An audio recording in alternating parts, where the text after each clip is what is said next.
Good morning, everyone. Happy Saturday. Hope you all had a fantastic Thursday. I hope you had a wonderful Friday. And hope you're having a great Saturday so far. Good morning, Varlden. Today we are playing the Beginner's Guide, a variety game after we, well, whether or not we beat Platinum on Thursday. Platinum doubles, we were going to play this today. But Platinum doubles, Kaizo Ironmon we beat, which was our 30th win in Kaizo Ironmon. And first time we ever won with a grass type. And it was our last Gen 4 mode we had to play. And we're down to like just a few game modes left to play in Ironmon. So yeah, doing some variety today. The Beginner's Guide, which I don't know anything about other than I think it's like Stanley Parable and Subliminal and stuff like that. I don't know. We'll find out. It's like, apparently it's like an hour and a half game, so it's not that long. So if I feel like streaming after we finish this game, I might switch over to X and Y Survival, which is only 3 game modes I care about are X, Y Survival, Emerald Survival, and then Black and White 1 Kaizo singles. So, yeah. Alright. There's no music on the in-game, so I just brought up the actual OST. I don't know. I looked at the options and there was like overlay bottom right. So I'm like, okay, that's where I have me. So maybe that's where I want it to be, but I don't know anything. Let's begin. Let me know if the sound is bad or good or whatever. Make sure the audio is on. Uh-huh. And hopefully it's not too terrible. Both thumbsticks and the one button. Interesting. Hi there. Thank you very much for playing the beginner. My name is Davey Reedon. I wrote The Stanley Parable, and Aha. I'm just moving some windows around again. I'm going to tell you about a series of events that happened between 2008 and 2011. Okay. We're going to look at the games made by a friend of mine named Coda. Now, these games mean a lot to me. I met Coda in early 2009 at a time when I was really struggling with some personal stuff, and his work pointed me in a very powerful direction. I found it to be a good reference point for the kinds of creative works that I wanted to make. So just to start you off, this is, I think, the first game he ever made. Oh. It's a level for Counter-Strike. You can walk around here, by the way. Yo, he made a Counter-Strike level? It's just Coda learning the basics of it probably wasn't implemented. Environment. But what I like is that even though he starts from the simple aesthetic of a desert town, he then scatters these colorful abstract blobs and impossible floating crates around the level. And of course, it destroys the illusion that this actually is a desert town, and instead this level becomes a kind of calling card from its creator. It's like a reminder that this video game was constructed by a real person. And it kind of makes you wonder, what was going through his head as he was building this? This is what I like about all of Coda's games. I mean, not that they're all fascinating as games, but that they are all going to give us access to their creator. I want us to see past the games themselves. I want to get to know who this human being really is. And that's exactly what we're going to do here. So, it's 2008, Coda starts making these games, and he never releases any of them. He doesn't put them onto the internet. He just makes them and then immediately abandons them, and they sit on his computer forever. And I think he really understood this image of himself as a recluse. At one point, he jokingly renamed his computer's recycling bin to Important Games Folder. So, you know, this was just how he worked. He tended to crank them out one after the other without even really pausing to try to understand what he had just made, until suddenly one day, he just stopped. In 2011, that was it. He made his last game, and then he hasn't made another one since. Mm-hmm. And that's why I've taken this opportunity to gather all of his work together, is because I find his games powerful and interesting, and I'd like this collection to reach him, to maybe encourage him to start creating again. And if the people like you who play this also happen to find his work interesting, then I'm sure it'll just send that much stronger of a message of encouragement. So thanks for joining me on this. If you have a particular interpretation that I haven't mentioned here, or if you just need to get in... They're like gamepad, calibrate buttons, move forward, move left, look up, look left, interact, menu select.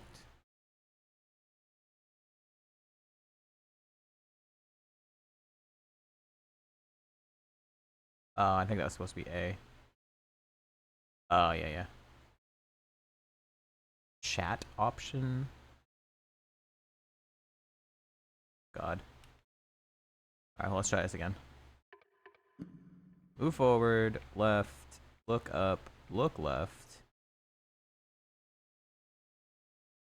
Chat option 1?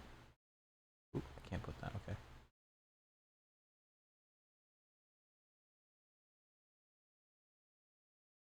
Interesting. Okay. Touch. You can email me at DAVEYWREDEN.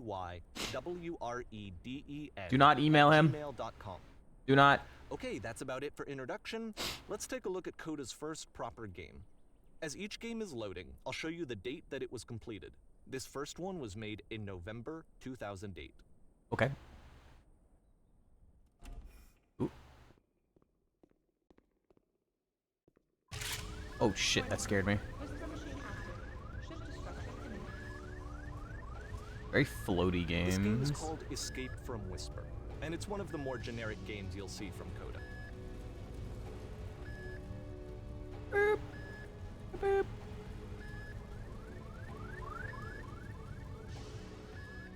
You can click to fire the gun. A button. Security call breached. Hostile alien life forms inbound. It kinda looks like this game was abandoned mid-development. For instance, you have this gun, which you'd think would indicate that there are supposed to be monsters or enemies somewhere. Yeah. But then clearly there are no enemies anywhere. You can't even reload the gun when you run out of bullets. Ah, But ultimately we don't really know. Maybe Coda thought that actually it was complete the way that it is. And I think that we should talk about his games for what they are, rather than for what they're not. I decided to play this game. I think this is on Steam, so I didn't get it for free. I don't know. I liked watching other people play Stanley Parable. I like these types of games, so I just wanted to play it.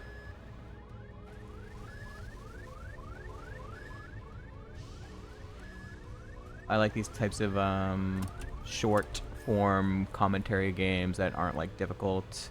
Some little bit of puzzles and whatnot. Apparently this space station has a labyrinth on it. Sure, I don't know. There's really no reason for it that I've ever been able to discern, so in the interest of time, I'm just gonna skip you on past it. Ah, jeez. I played a game recently. Okay, this is the part that's interesting. Okay. What did I play recently that was also similar to this in Subliminal and stuff? Hold on.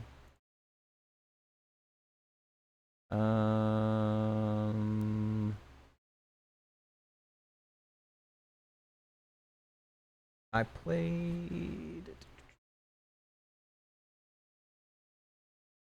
Where is it? No, not that one. Not that one. I just have a hard time remembering the specific name of this game. Something like Pictures. Oh god, where is it?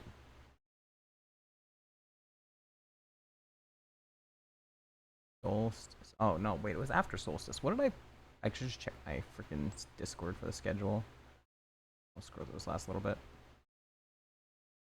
Yeah, alright, hold on. I'll check my Discord. Because I know I put the schedule in there. Alright, let's see.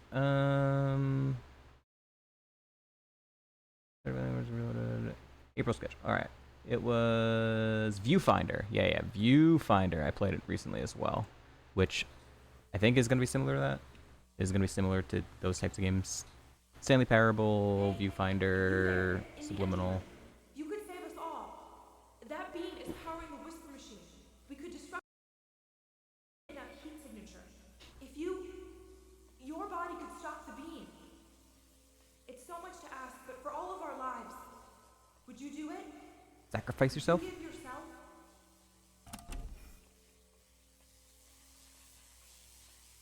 you give yourself?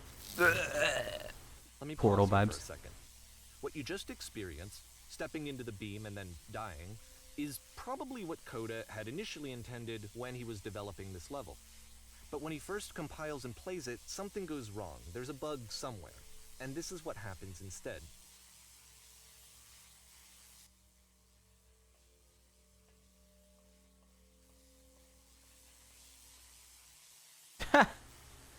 Yo, this is better. Yo, I like the stars. The beam causes you to start floating. And this is an important moment for him. Because yes, this is technically a glitch, but Coda identifies something human about it. Like how small it makes you feel in the face of this larger chaotic system. Out of bounds speedrun. Or this floating could be the afterlife, a peaceful place, juxtaposed against all of the hysteria that you've just had to traverse.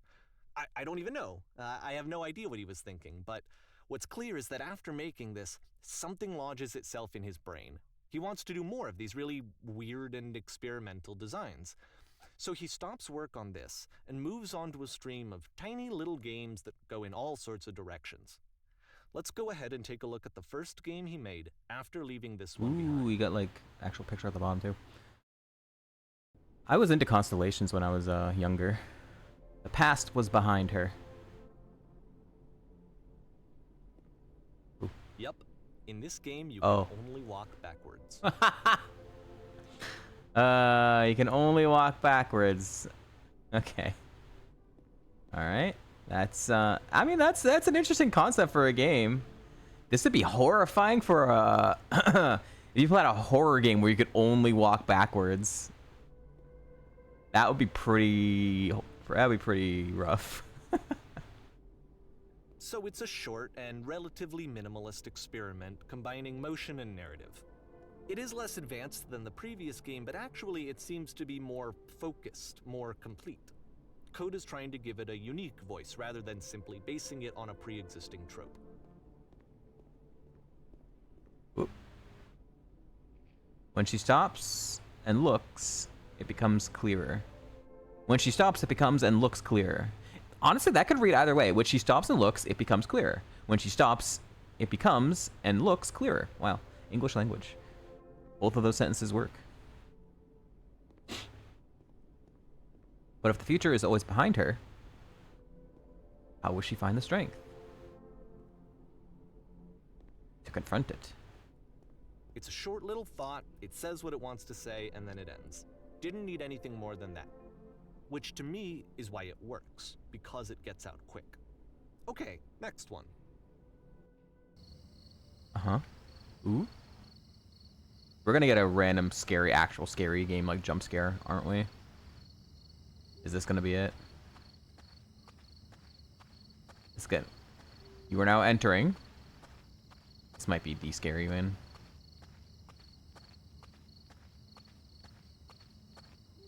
And that's it. Okay, the meaning of this game won't be clear just yet. Please be patient with me for a few more games, and I promise you'll see what makes it interesting. Game sound a bit?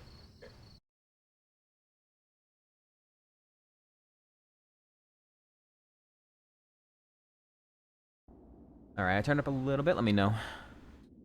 I wish I'd known him at the time that he was making these early games.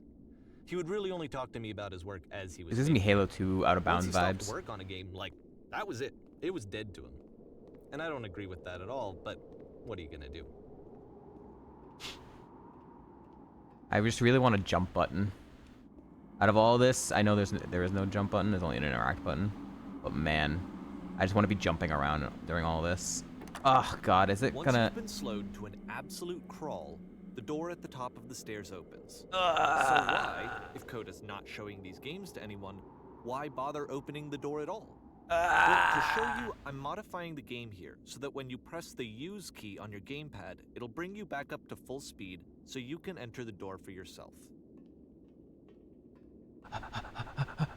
Don't screw me. Stand on an X. Stand on an X staring at a bear for 3 hours. Live on a boat taking orders from captain. The captain is also wrong. Game filled with chairs except one chair is floating. A stranger appears. And nice and filled with little ideas for games. You construct a wall. The wall is destroyed. You are given a medal. Okay. You start in a small room until you realize you can just walk through the walls. Coda would often tell me that he didn't mind if people thought of him as cold or distant. He said that he knew that he was actually a vibrant and compassionate person, but that it takes time to really see that. It can be a very slow climb to get there. They kind of did that one. A normal game where you have to scream into a mic every 15 seconds to keep playing. There are games that are actually like that. They use the microphone where you actually have to like use the microphone to do that, or like have no microphone, right? Scary games. I wanted to read more of those. All right, this is Half-Life or / Portal / those subset of games. Gives me that vibe.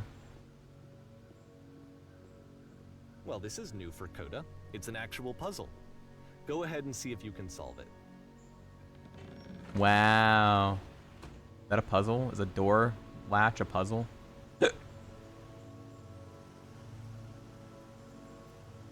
Wait, was there...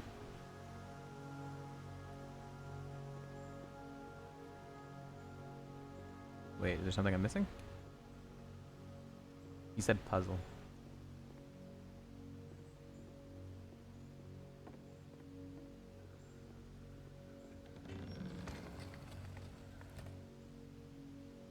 I bet...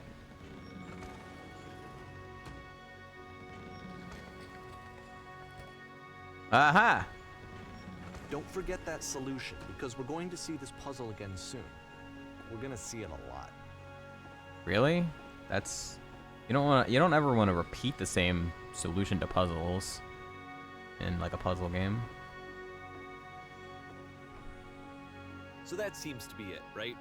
You walk down a corridor, you solve a puzzle, you get to the end. Simple enough.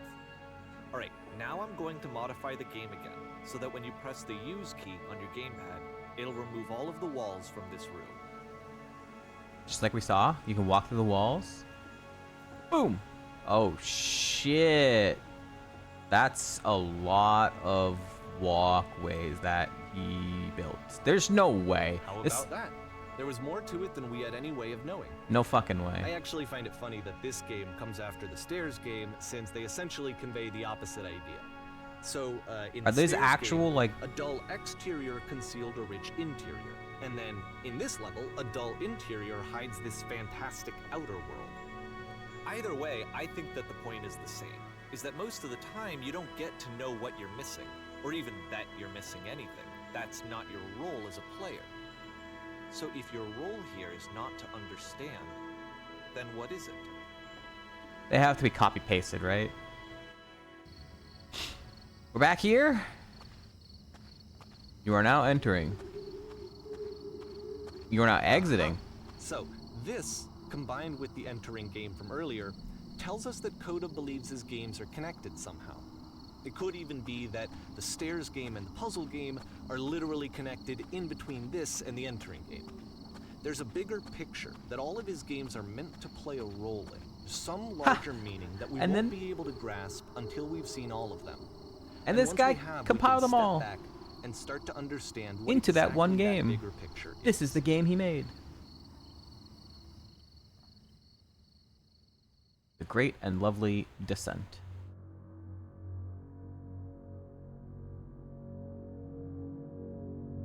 It's kind of like a really nice background. This would be nice for like a desktop background.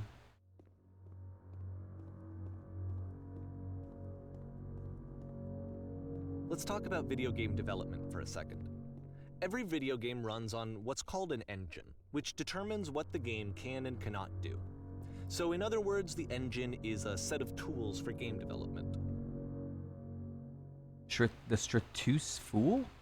To make all of these games, oh, Coda Streetwise is using Fool. an engine called Source. Like Looks all different engines, up there than down Source here. has certain things that it does yeah, it is well, different and it from has certain things that it does poorly. One of the things that it does very well is boxy linear corridors.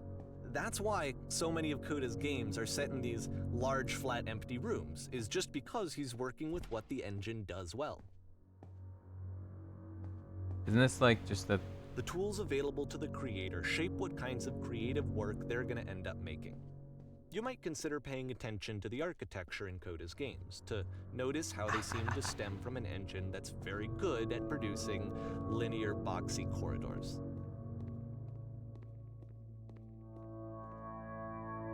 What if I jump? What if I jump? Boop. Boop.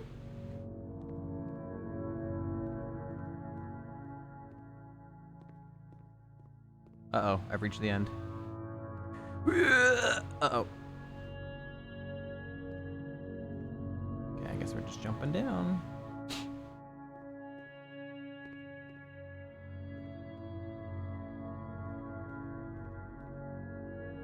We're going down, down. I guess we're just supposed to hit the bottom. Oh, and we keep going. Ooh.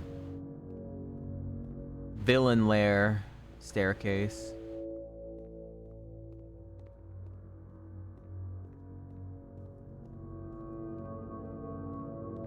Half-Life setting again.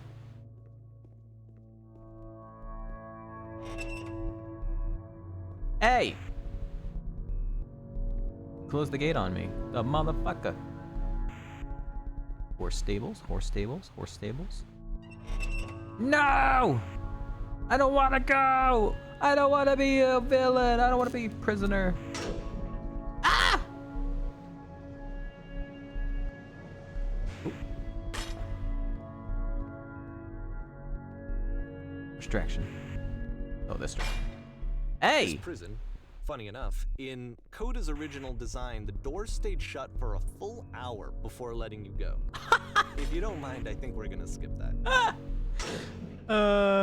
This is something that he and I used to argue about a lot.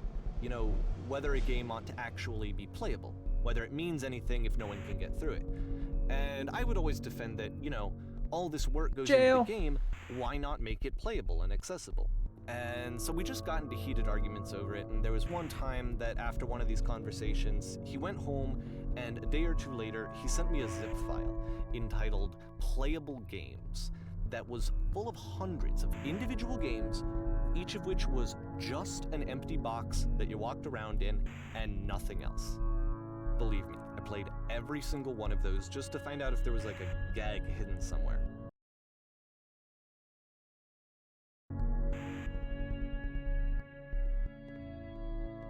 Okay.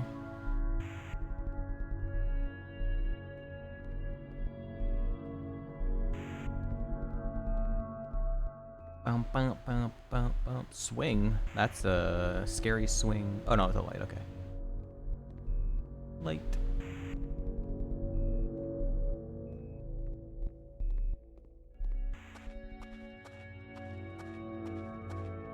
These textures. What a floaty that is. Tap the button. It's the puzzle again, with the exact same solution as the last time.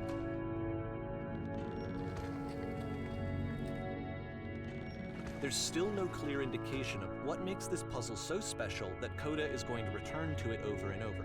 But I promise I'll share with you he's a bad the game designer? interpretation very shortly. Because he's a bad game designer. That's probably what it is.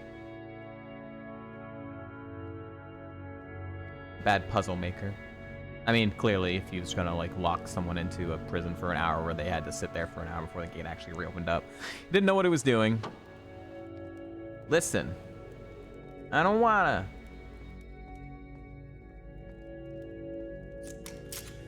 You there? Did you come up from above? What was up there? Coda begins using a kind of dialogue system that he fashioned out of the engine's chat capabilities. Use the buttons on your gamepad to respond. Yes, there was a world stamped with whiteness. Yes, there was an enormous prison I spent hours in. Yes, there were these floating colored blocks. You've been there. Did you have to get through a puzzle with 2 doors and 2 switches? That was literally the last thing that I did before coming in here. No, I don't remember having to go through any puzzle. I prefer not to tell you. After all, we've only just met. What? But you don't understand. We are trapped here. That puzzle is our only escape. We need to get through it. You think you want to go get through, but trust me, you don't. Okay. Let me describe it for you. Let me tell you all about what is over there. All right, I will tell you how to solve it. Oh no, but I do. We do. We need to get there.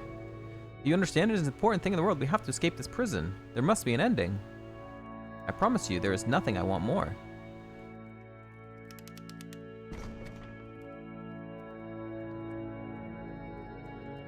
Oh, okay. I guess the conversation's done. Oh, wait, no, we're not. He had to reprogram more dialogue into another room because he ran out of space or something. How did you get here? What was the puzzle you had to pass through? Oh, now I have to answer with the other ones. Do you want to know how to solve it? No, I've been here this entire time. I suggest you go see the puzzle sometime. It's not meant to be solved, but you can sit in the black space in the middle. What happens if I solve it? Why would I sit in this space? Who are you? Just go hang out there in that blackness for a bit. You may not like it at first, but it'll grow on you eventually. Someone's like leaned off to the side. Huh? Okay, that was weird.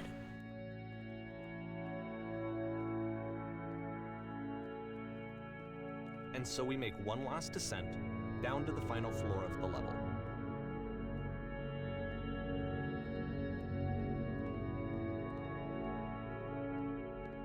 These seem less like games, more like just level designs, to be honest. So far. Like, just learning how to program and learning how to level design versus actual gameplays. Okay, I can't tell you quite why, but for some reason, Coda fixates on this lamppost. It's going to appear at the end of every single one of his games from here on out. I'll tell you what I think. I think that up to this point, you know, he's been making really strange and abstract games with no clear purpose, and maybe you can only float around in that headspace for so long. Because now he wants something to hold on to. He wants a reference point. He wants the work to be leading to something. He wants a destination, which is what this lamppost is. It's a destination. We're going to see it in the work as well. His games are just going to become a lot more cohesive, a lot more fully developed, with more of a clear idea behind them. And as we go, that idea will get clearer and clearer and clearer. Okay.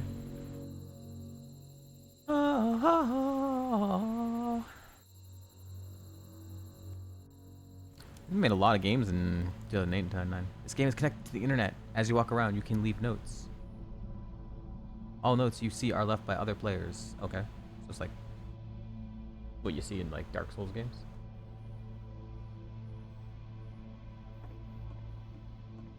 Oh, look, a note. Nice room. Not. Uh-huh. These are not actually made by internet people. So first off, I'm sure you can deduce this, but this game is not connected to the internet. All of the notes that you're gonna see have been written by Coda. Shocking. This was actually the first game of his that I ever played. This was shortly after I met him at a weekend game jam in Sacramento, where I grew up. I saw him working on this very level, thought-provoking, and it was just so different from anything that anyone else was doing. This was your laptop background for a while? I have to be friends with this The lamppost or this room? In retrospect, I think I was probably a bit too pushy, trying to get his attention. I was over-enthusiastic. But he was very gracious about it and very patient with me. And I cooled off eventually. Hi, Cat Peach.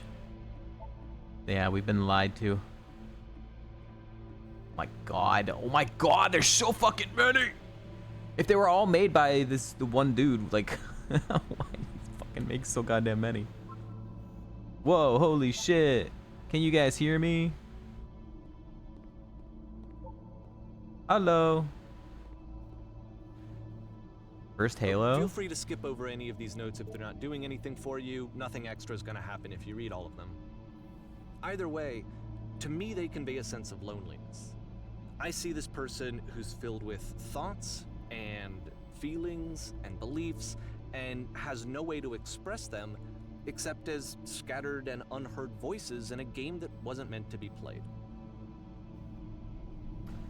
Yeah, I can kind of feel the first Halo, like the But it's ironic, scenery. Isn't it? That in playing this game and seeing how alone Coda often felt, that we get to know him better and actually kind of connect with him. And I have to be honest with you, this idea is really seductive to me. That I could just play someone's game and see the voices in their head and get to know them better and have to do less of the messy in-person socializing. I could just get to know you through your work. I think this is why I always liked Coda's games so much, is because it felt like they let me have that connection. I felt as though he was inviting me personally into his world. And then I feel less lonely too.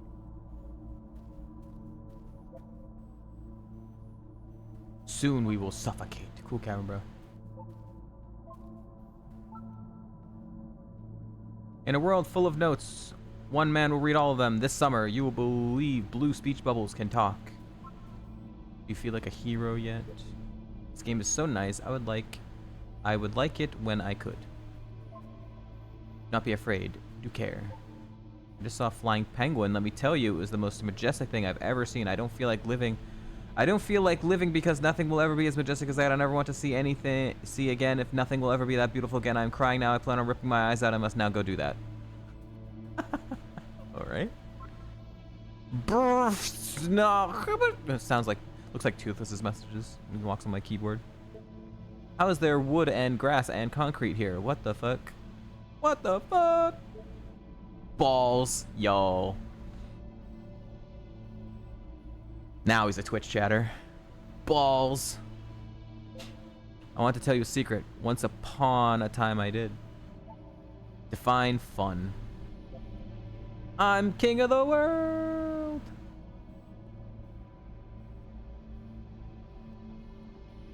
So far my feelings are that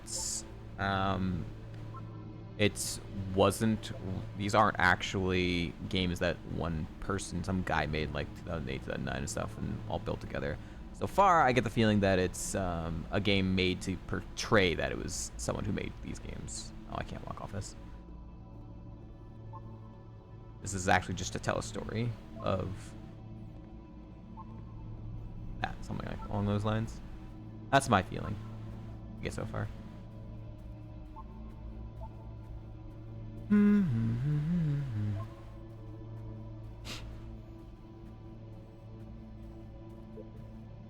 What the shit is this cavern? Boring. Yep. I can assure you, guaranteed, there is an acorn somewhere here in this place, and sailors are looking for it. Sailors? What's up, Professor Jolteon? Yeah. Hey guys, just looking for someone to talk with. I wanna read them all. There's some gems in here. I refuse to believe. Butt ass butt. Like that. There you go. Gem. Right there. Butt ass butt. I need to go to the freaking bathroom. Recognize me, please. There's nothing here. Go back. Don't listen to that guy. Okay. Mario Maker comments now. Never seen a butt ass butt? Free t-shirt! What did t-shirt do? Free him. Makes game, includes door, cannot open door, thanks. Open sesame. I need other side. What door? Why you so? Door how open? Door, please. You'll meet the person who made this. You are the person who made this.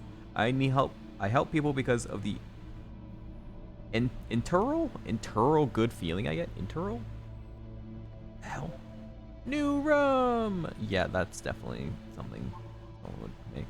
Do you hear the chimes? They keep you going, don't they? God, there's so many. It's not very crowded here. Scared of writing something, don't want to feel judged. Oh, you're being judged right now. Congratulations, I don't really know where to go with this. You can go in here, I think. Don't bother. A game where you leave notes and suddenly everyone's a poet. This is where I get off?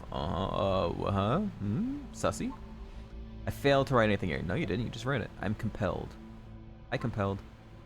Stop. Turn back. Proceeding further will only result in misery. Yay! Misery! Let's jump together. Hey! You lied. I can't jump. Cabbage shapes our nation. Yo, Cabbage Nation? What is that painting? Looks like a bunch of dots. It does not matter if you ever get over there. Hey, don't talk about me that way. Oh, I'm talking about you that way. Very good game. Oh, did I miss one? I missed one. What the fuck? I have to go back, chat. I have to go back. I missed one.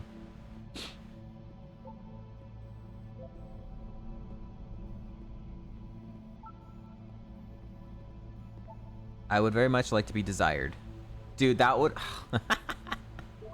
If I hadn't read that one, it would have been perfect, because it would have meant that I never actually read his one, and he wanted to be desired. But I just ignored him. Oh, man. Shouldn't have read it.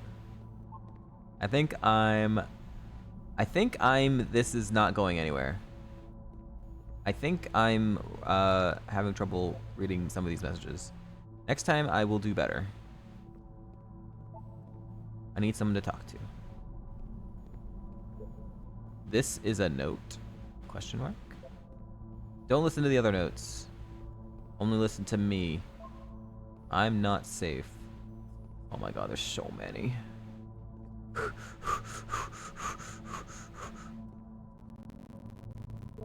Stop faking it. I must read them all. Why is this one on the ground? Today I learned you cannot fall off. Ethical. Ethical basketball is very important. I saw a person walking down there. No, it won't come back. You did. You lie. You're lying. Devil Tower Star. Lies. It's about how this game is pretentious and you all suck. Damn. Stop pretending you are other people. It doesn't mean anything. We will all die someday. Well, who are all of you? You are me. Whoever made this has issues. Painting, what does that mean? Art. Art. That's what it means. Just hanging. I'm trying to speak. I think it's about how things look messy from up close and perfect from far away. Cabbage shapes are... Yo, Cabbage Nation? Let's go, Cabbage Nation. Up here, it just looks like dots. From back there, it also looks like dots.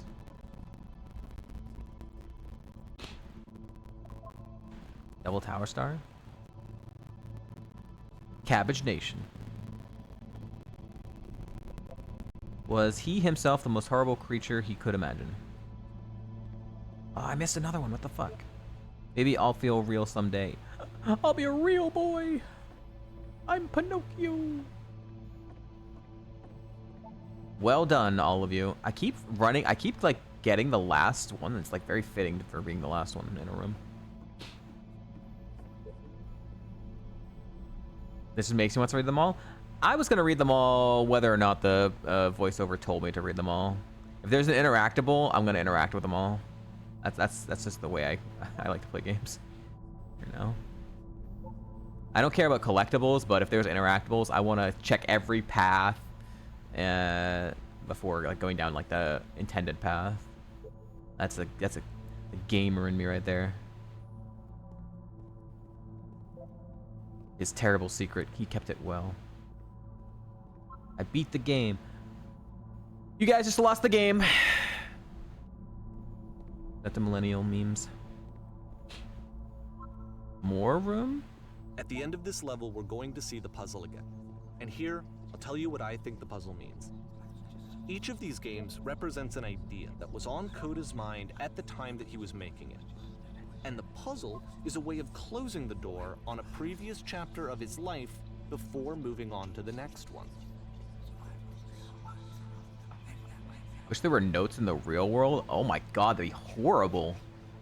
Imagine if internet comments were just in real life plastered everywhere. Holy shit, that would be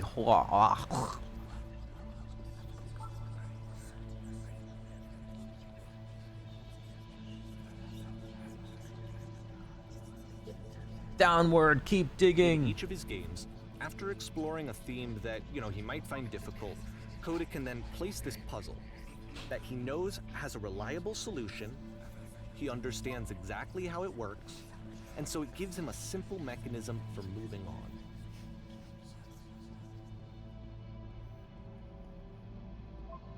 Does this puzzle have a solution? OMG, I've been here for literally an hour. What the fuck do I do? Alp. Alp. This doesn't make sense. The door switch won't open. Shit. How do you thought? Whoa, they actually swore. How do you? Oh, wait, I think I've seen shit before you go. Answers, please. And because there's this dark area between the doors, a space between spaces, before you move on, you get to Back to the start. Just for a moment, a few seconds to reflect on and let go of the events that led you here.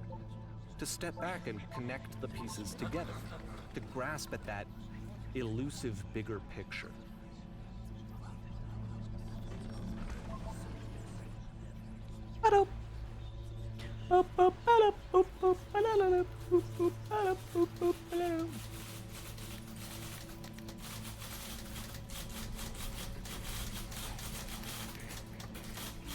That noise is like very familiar. I mean, it kind of sounds like a stapler, but it's like a machine gun stapler. Oh, it's a typewriter. Typewriter. Oh my god. Oh yeah. I didn't even. Yep. Yep. Are you there? Please say something. It can't just be anything. I need you to say something. Talk to me, please. Why are you having so much difficulty talking? Speak, speak, speak, speak, speak, speak, speak, speak, speak, speak, speak, speak, speak, speak, speak, speak, speak, speak, speak. Porn stars die too. Okay, this one Okay. is tough. It's gonna kind of just spin its own wheels for a few minutes. Hang with it. That's an interesting title for a game. Do I have to change this to rated M or something? Gonna spin its own wheels for a couple minutes. Okay. So we're sitting here. We're walking. Okay. Same picture. Imagine if you had like hallways like this in like a real life house. Fucking like, this is like a straight up movie house, but this has never existed in like real life. You see these type of shit in like horror movies, like, oh, chase me down this hallway of my apartment, but they don't exist in like real life. Horrifying. They're like separated out rooms, give you better space. See, like, this is it, the whole game, and there's nothing that's particularly interesting about it. You just walk to the end of a hallway. Except, for some reason, Coda gets really fixated on this prison that has all of this modern furniture. And I don't know why, but he decides he needs to revisit this prison. He's gonna start over, use the same assets, turn it into something else. Hello, Okay, hello. Cool. Here's version 2. Ooh, that's worse. Hey, I can't even, oh, I can't walk on this, what the hell? What furniture ought to go in the center of the room? How about a TV with surround sound, a refrigerator, put a giant hole in the ground. Put a giant hole in the ground. That's not a hole in the ground. What the fuck? Okay, now what about along the room? Let's put a huge picture of a horse. I'd really like a wash machine. 10 stoves lined up along the wall. It's not even listening to me. This is bullshit. I think you should light up this room. A skylight, full ceiling window. Let's open this baby up. I'm thinking a 10 by 12 recessed electric 6-inch soft LED ceiling lights with fluorescent trim. We'll put live Tesla coils in each corner. Yeah. A lamp. I love lamp. Table. You need a table. You just put a table here. Who are you? Where is it coming from? I'm pretty sure none of this choice make any difference. Tables were invented in 1935. I'm pretty sure tables weren't invented in 1935. Pretty sure tables existed much longer than that. There's a bit more to this one, but still, it's not really communicating anything. It's kind of just weird for weirdness' sake. I'm getting backrooms vibes now. What's So, okay, that he aesthetic? throws it out and starts over. This time he comes at the prison idea from a different direction. Authenticity of this game? I would never. Please walk forward.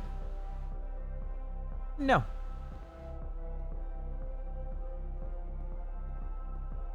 Don't tell me what to do. I'm gonna walk backward. You guys can't tell, but I'm walking backwards right now.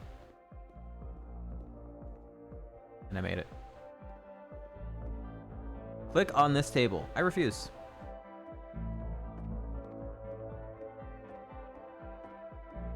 It's gonna force me to. Damn it. Go over to the photo frame and click it to turn it slightly. Turn the floor lamp in this room off, then turn it back on. What are we doing? Some kind of hidden code? Left side sofa, move it over a little. Touch the shelves. That's it. In a real prison, the escape will now open. Return to the start to be taken back to your prison.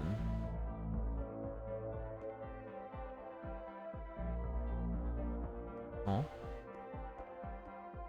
Start. Oh.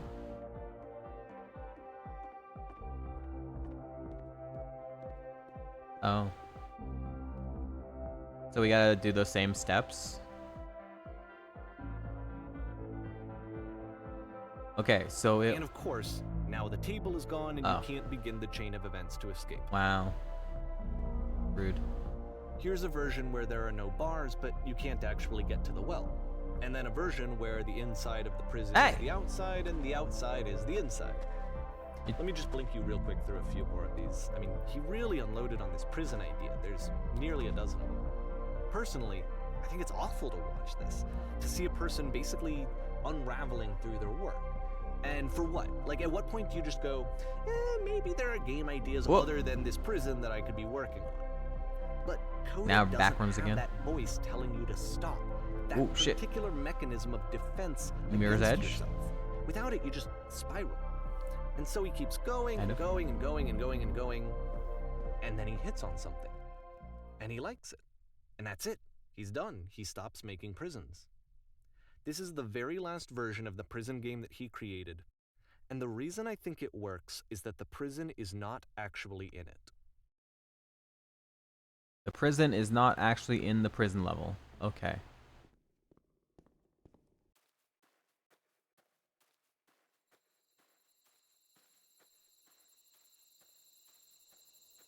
It's too dark. How does this work? It's just literally walking to the lamp.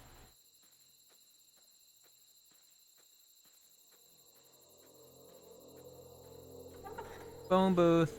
Ring, ring, ring, ring, ring, ring. Phone call, phone call. Oop. Teleported in there. Can't move. Who is this? Moshi Moshi. It's me. I'm you from after you escape prison. You're me? So you were trapped in this prison too? Yep, I was in the future furniture maze. Yep, I was in the escape tutorial. Yep, I was in the reverse prison. This is what Coda wants, is to be able to talk to someone, to share what's on his mind, and to get some good advice from someone who knows. But the irony is that even in this scenario, you're still talking to yourself. You know, all of these games so far are Coda talking to himself.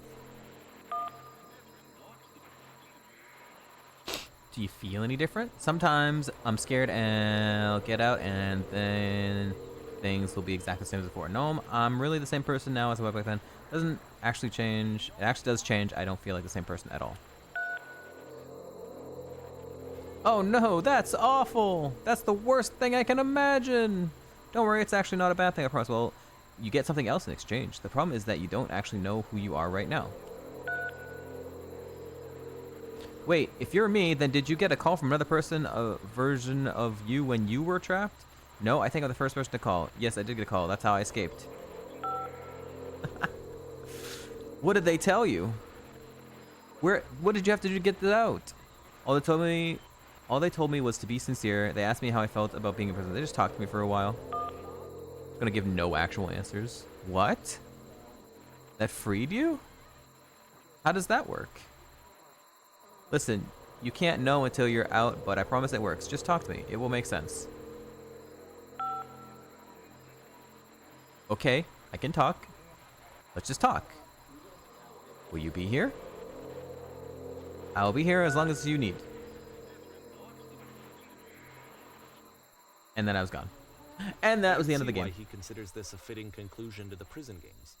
After all of the obsession and frustration, just to be told by someone you can trust that things are going to be okay. Wouldn't that be nice? Wouldn't that be nice? So what would it look like if Coda wanted to make a game about talking to someone other than himself? He doesn't know. He's too lonely.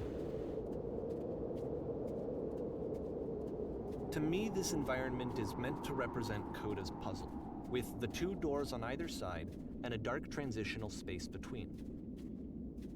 This is a weird layout for a house like this to be built with this way. If you're gonna have outwardly facing windows for like a big scenic view, it should be up higher so you can actually have a scenic view, not just of some fucking wall, like mountain walls. Do I want to go up? I don't know. What did I say? Clean? Clean.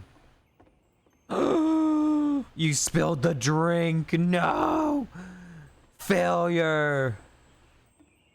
Glad as all heck you showed up. Thought I might be having to clean this entire house all by myself. And right, miserable that would have been. Everyone knows lonesome hands make lousy homes. Lonesome hands make lousy. I cleaned this whole place and some lousy homes. The quality of the art is a step up from previous games, including this new and improved chat system, which he started using from this point on. From here on out, he begins putting much more effort into the visual polish of his work, and this particular game took 2 months to create as a result. Clear the table. Run into the bedroom and make the bed. Run? Do not run. Where is the bedroom? That's the bedroom. Bathroom. Oh, that's just a tub, huh? That's a fancy, like, hotel type of tub. Vacation home type of tub. Ooh. This thing could be much cooler if it was actually built into the actual tabletop. I love these types of aesthetics, but when there's actually, like, built in there on, like, a giant square sitting on top of it. It's dual connected. Why don't I finish the table? Much nicer, thanks to the table. Make the bed while you straighten out a rug a bit. All the little details matter. Straighten out the rug.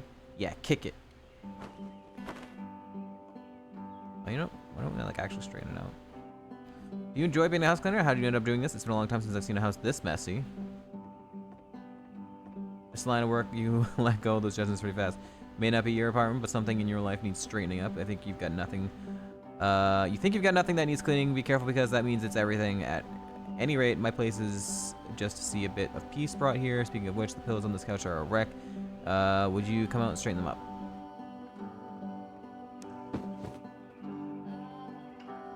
Throw pillows, man. Mop. Maybe mop that up as long as you're over there. Mop? You do not mop the table. You do not mop the table. That's disgusting. I feel compelled to share an incredibly cheesy personal insight. You okay with that? Make it especially cheesy. I'll try to guys, you actually have to. Make it especially cheesy.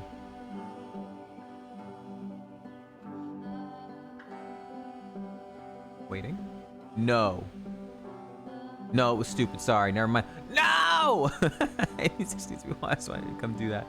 Fuck! Alright.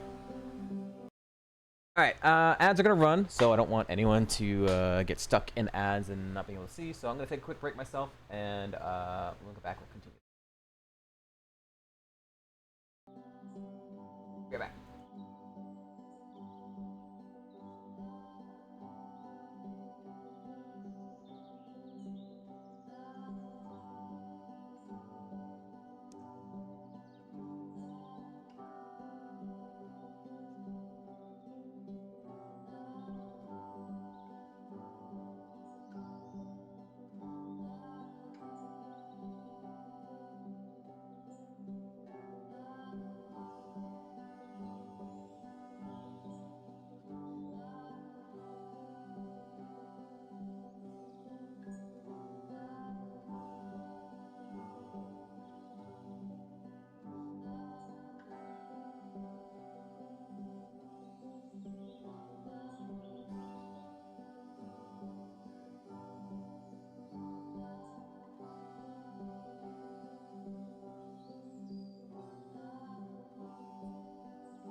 As we're about halfway through. This game is much more just talking at you than I was expecting. I was expecting a little bit more like actual puzzles along the lines of like subliminal and stuff like that. It's maybe it gets there. I don't know. It's been a very long like introductory segment if that's where we're eventually gonna end up though. Not like bad, it's just it feels less like a game, more like this could have been just like a video to be honest. Like a YouTube video so far. Really hasn't been too much actual like I didn't need to really be there for anything or click on anything specifically. So far. But maybe it changes.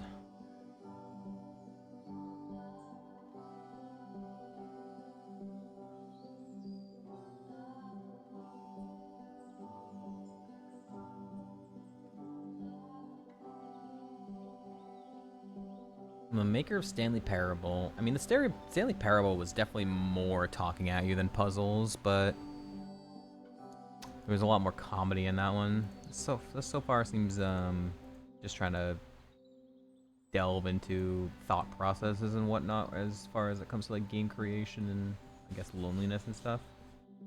I don't know.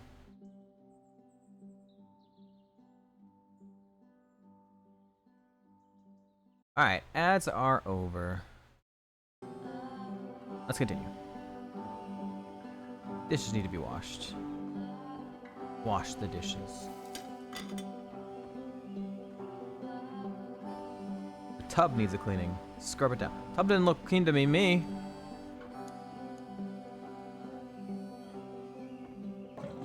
Did it look like that before? Books scattered on the floor. Man, this place is a freaking mess.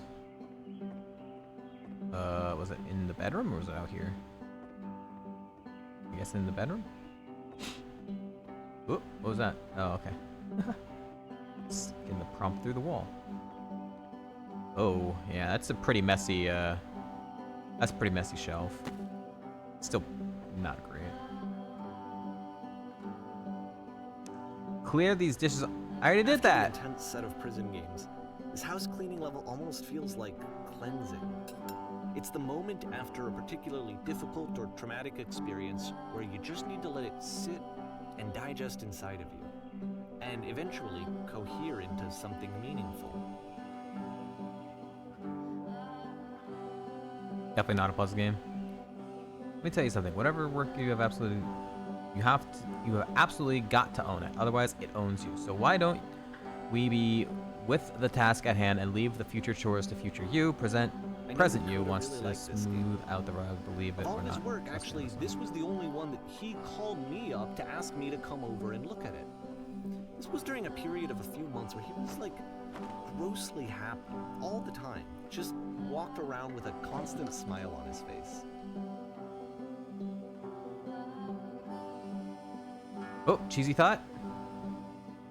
It occurs to me that one's house is a lot like one's soul. You take care of it, and it takes care of you.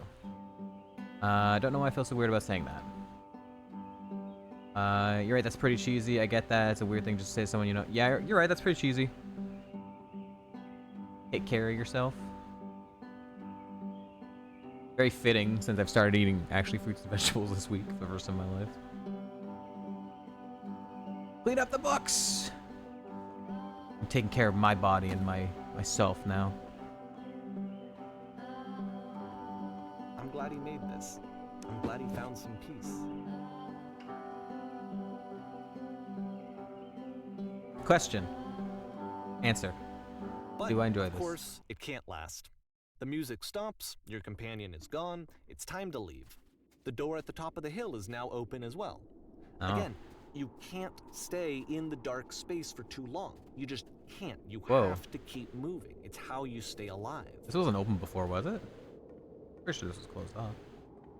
They removed the wall! You can't stay doing the same thing forever? Try and do life lessons. A lamp. Which is the whole point of the puzzle doors, right? Puzzle. That sooner or later Quote, you unquote. have to pick up and move. I really thought that was the point of it. Oh, trees floating. Items you love at This members one only gets prices. a bit goofy. Why did you come here today? Was it to improve your life? Was it to get a better job? Was it to make your relationships more meaningful? No! You came here to become perfect! The workshop is going to teach you how to be perfect. I want your friends, the people in your life, to look at you and think, wow, this person is a better human being than I am. Right now, who do you think about that way in your own life? Who do you know that who is so well developed as a person that they make you feel disgusted with yourself, compared to whom you feel useless, selfish, ungrateful? I intend to make you into that person. Perfection is within your grasp. And the question is not how we do it, but how do we do it effortlessly? This is easy. It is so easy. It is so easy. Being perfect is effortless. Oh. This is the key. How do I achieve it with no effort? On the way to work, I told an elderly person to start contributing to society. Kids should not follow their dreams. And suddenly, you discover that your teacher is just as bigoted and afraid as you are. Oh, and also you can move around the classroom now. Kids should not follow their dreams. Being alone must be awful. I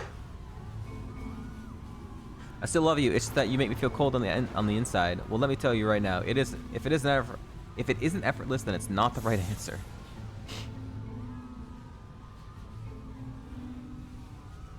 Thank goodness, although all of you perceive me as being wise and intelligent, drinking is not hurting my life. If you are torturing yourself trying to find the right solutions for your life, you're not doing it right.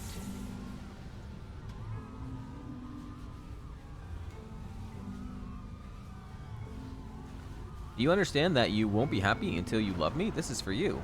Seek out only one thing. What is the easiest, simplest path forward? Ew, I'm developing a cyst. Gross.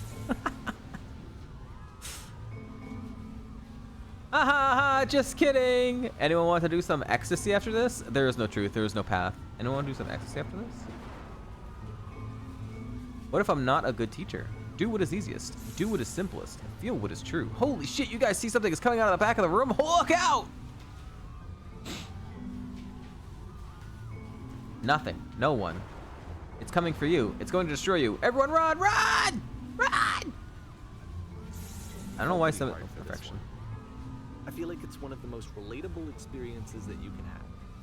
To assume that some other person is perfect and totally fulfilled in every way, and completely miss all of the little I like the aesthetic. I want like that as a background, like without the classroom parts. These days.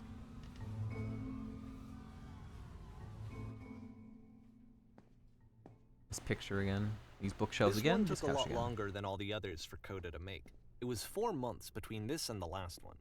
That's twice as long as it took him to make any other game before this. Really And should be it's spending not more like time. It's particularly complex, so I remember I found that a little strange at the time. Jesus Christ. Places, people! This is a terrible fucking way to set up a theater. Holy shit! There's no rows to leave. Imagine being in the middle spot.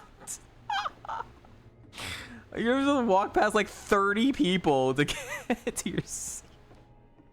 Horrible design. Brick wall.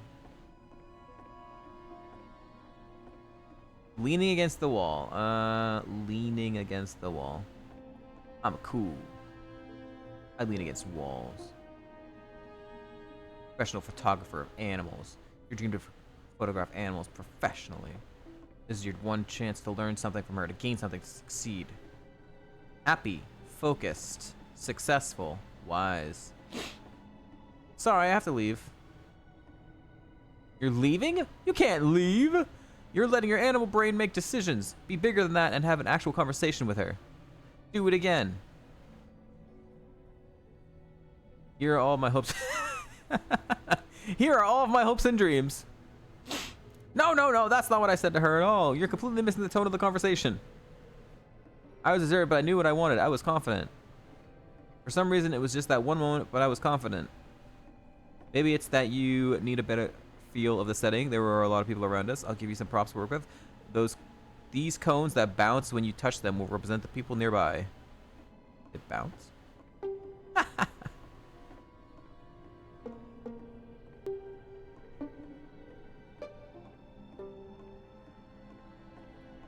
You must have worked really hard to get where you are.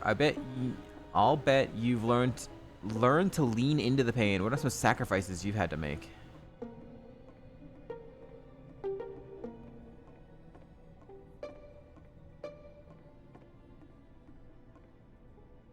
You're messing it all up again. You'll freak her out if your conversation gets that personal that quickly. Do you not realize how important this was for me? I'll never get another opportunity like this again. Everything was riding on this. I want to try something. No! Yes! I got one extra click in there. Lamp. Lamp, lamp, lamp, lamp, lamp, lamp, lamp, lamp, lamp, lamp, lamp, lamp, lamp. Jail!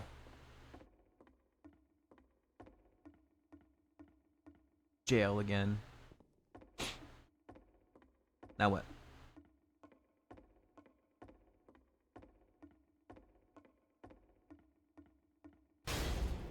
Double jail. The game ends with this eerie premonition of what's going to happen next in Coda's life. The solution to social anxiety, to fears of having to perform and having to triple jail. The answer for Coda is to withdraw, to hide himself away. Quadruple jail. Which is what leads to scenarios like the stairs that slowed you down several games ago, where it just becomes harder and harder to access Coda's inner landscape because he keeps retreating. Sextuple jail. Backing away from possible connections to anyone other than himself. Septuple jail. I didn't consider it very healthy when I first played this game.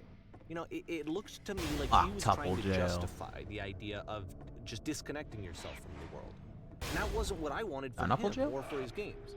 Because I feel like a lot of his games are inviting me to connect with this person, to bring him closer. Decouple jail?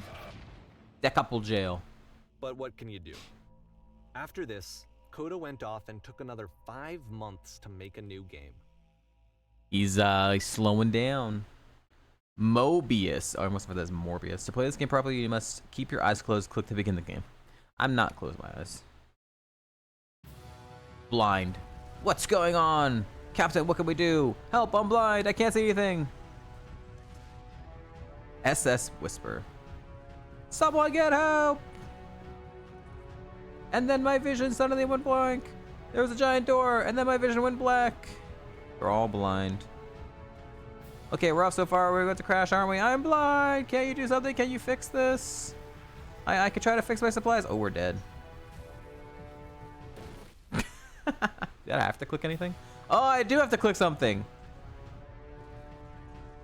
What's going on? You should probably open your eyes if you haven't already. It's pretty much impossible to solve otherwise.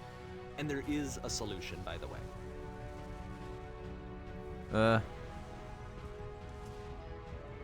Uh-oh. Uh-oh. Uh-oh.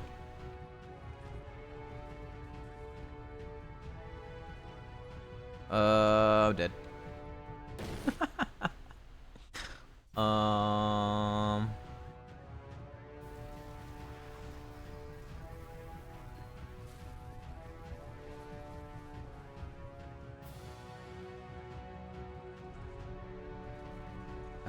I don't know why I'm pressing those buttons. I'm pressing the wrong. Oh shit! There's an exit. I didn't even see that. Safe. Not safe. Oh. Okay. I never noticed that before. I can't see anything. Go, go, go, go, go, go, go.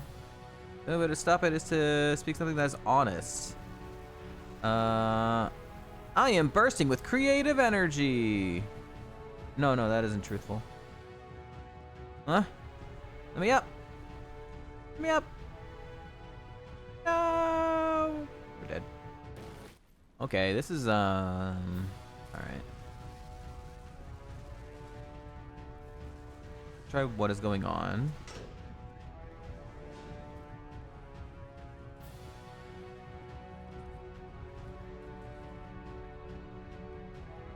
I can't keep making these. Yes, that's it. That's the truth. It's a weird truth. I'm out of ideas. Like I said, I was getting concerned. First off, he's never been this explicit in his work about exactly what he's thinking. So where's that coming from? But then even weirder, his work has potentially stopped being an outlet for him. Not like he's having trouble iterating on ideas, but he literally just can't think of new ideas anymore. And in person, he was being a lot more distant than usual. Like, you know how sometimes a person will just deflect anything that you say in order to keep themselves disconnected all the time? It was that kind of thing. Here was the point in my relationship with Coda where I really started to wonder if he needed my help in some way. It's called an artistic block, and it happens to everyone.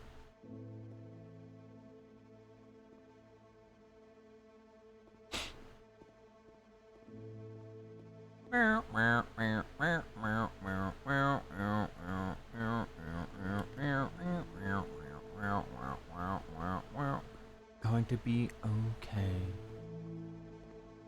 Okay. His games are going to get more desperate from here on out. Desperate. After this game, it's almost 6 months before he finishes something new. Just increasing the month by 1 every time.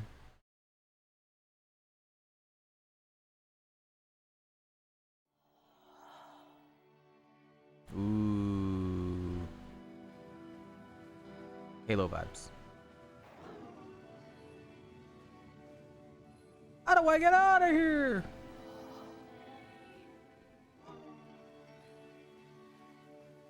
Or Fable? I don't know. Feels very Xbox One type vibes. You look lost.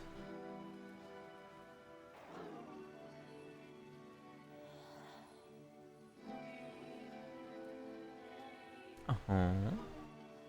Oh, I didn't.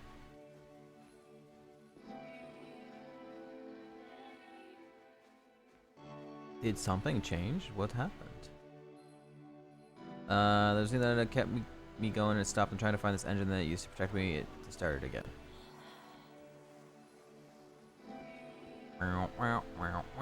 Rocks.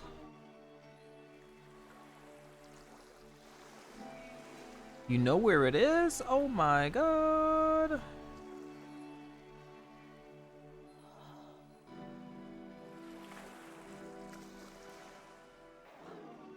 If the last game featured Coda talking explicitly about his creative frustrations, this one turns it up to 11. 11. Now, put yourself in my shoes playing this. Here's a friend whose work is exhibiting signs of struggle, frustration, anxiety, depression, even. And yet still, he keeps making games. He keeps throwing himself into the grinder even when he clearly doesn't have the energy for it anymore. Why? What is it for? That last one I chose the one that was like, what does it matter what option I choose, and it ignored my option and just said deal anyways. Yo, Torygate? Because from my perspective at the time and just what I knew of him, this was a result of how isolated he was. He was in his own fucking puzzle. Just sitting at his computer all day, not really showing these games to anyone, not releasing them onto the internet, and so he didn't have anyone outside of himself to connect with.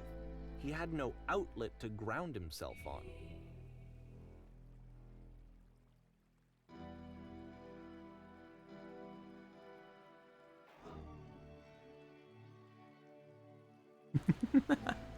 Gaslighting? You have to press the switch on the inside. We're still on the outside. You have to press the switch on the inside. We're still on the outside. I wonder if it actually does infinite loop here. Do I have to tell it? Looks like I have to tell it. You have to close the door. The door still is still closed. All right. Now what? Now you press the switch on the inside. I don't see any switch. In that case, open the first door. In that case, press the switch on the inside. I don't see any switch here.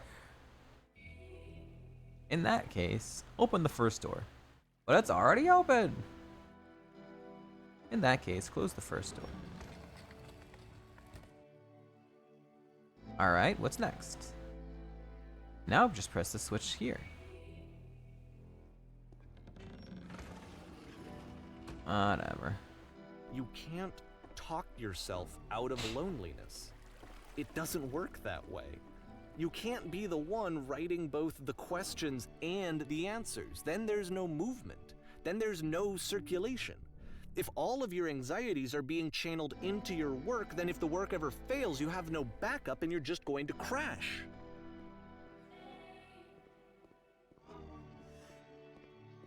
It's called burnout.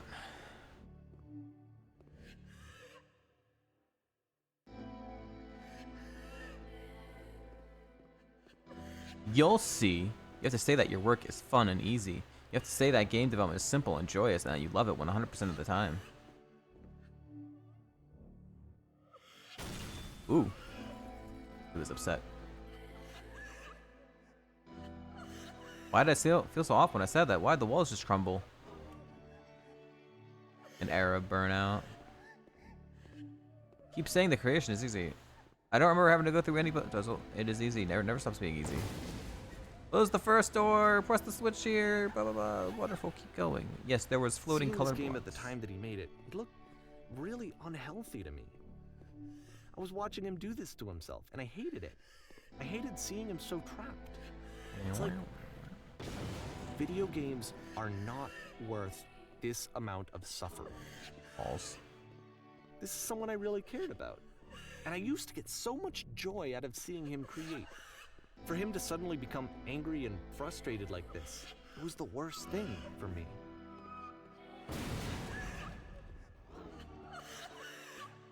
Crying. I don't know. This is what I felt at the time. I don't know how else to explain it. I wanted it to stop more than anything. I had never felt so rotten. I needed more than I had ever needed anything for this to stop. Is that But my it didn't wife? stop. After finishing this one, Coda takes another 7 months and comes up with it. Yeah, actually, there's just no way. It is definitely made. This game was made specifically for a message. This wasn't like a real game because they just keep increasing it by 1 month. There's no way an actual creative process of someone making games would just 4 months and 5 months and 6 months and 7 months. No, that's not. There's no way.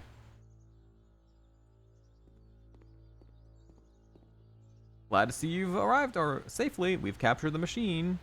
It's waiting for you now. You can begin the interrogation whenever you like. I intend to be brutal. Very good.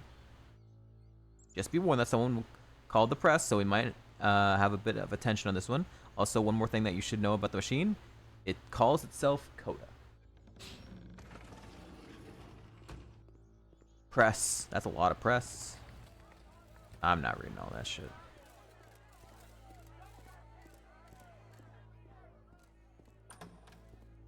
Machine. You stopped. And of course, it's the machine. You stopped feeding us. Your work was keeping us alive. Your work was keeping us healthy. Those people out there, can you imagine what pain you put them through? It was only because of your creations that any of us could make it through every day. How could we possibly go back to trusting you to do this job? How about this for a start? You need to go to the people who are out there and apologize to them. You have to admit to the people that you allowed them to suffer. I've been so alone. Apologize. Apologize. Apologize. No, nothing. Think carefully. I know how to hurt you. I've seen this thing here or whatever. Boo. Alright then. I will speak to them for you.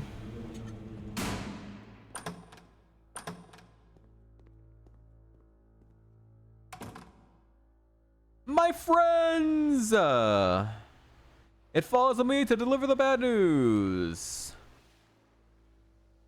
The machine will not apologize to us. But this is not important. We are stronger than it thinks. We will find a way to live without it. We do not need its games. Let us play Retribution. Pay it Retribution. Let us show it that we are not failures. Follow me. We will destroy the machine. Follow me to destroy everything the machine has created.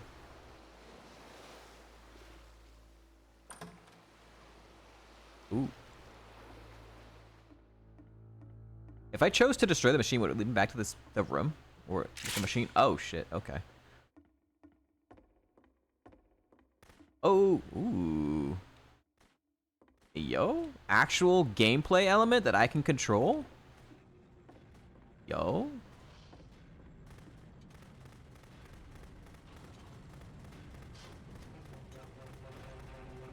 You're gonna make me do it all. Oh, I can't destroy the floor. Okay. So now the work is becoming self-destructive. And I'll tell you, at the time that I first played this game, shortly after he made it, here's what I'm thinking to myself. I'm thinking that code is stuck in his own head, and that it's having a very negative effect on him, and that all he needs to do is just start showing his work to people, to get some actual feedback on his games. It might get him out of isolation. Ah! And so, as I'm thinking this, I realize that I could be the one to initiate it. Because it would never occur to Coda to start actively soliciting feedback, so what if I did it for it? Oh, If he no. could see the difference it would make to have No, more you actual fucked up. conversations with other human beings, Don't would that give bring him out of his mental spiral? people's work to other Would it give people him without asking them confidence in himself? first. Would it bring meaning back into his work? No. No. Bad play. Don't do that.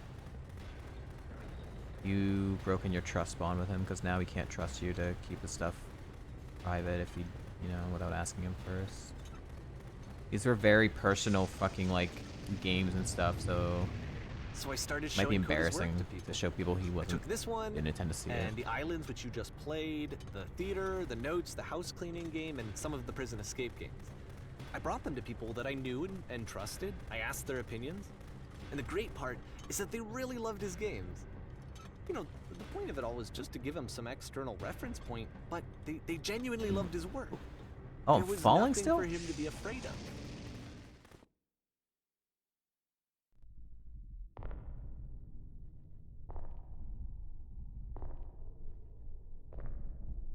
The creative machine stops working. How do you deal with it? You blame it? Put down your weapon.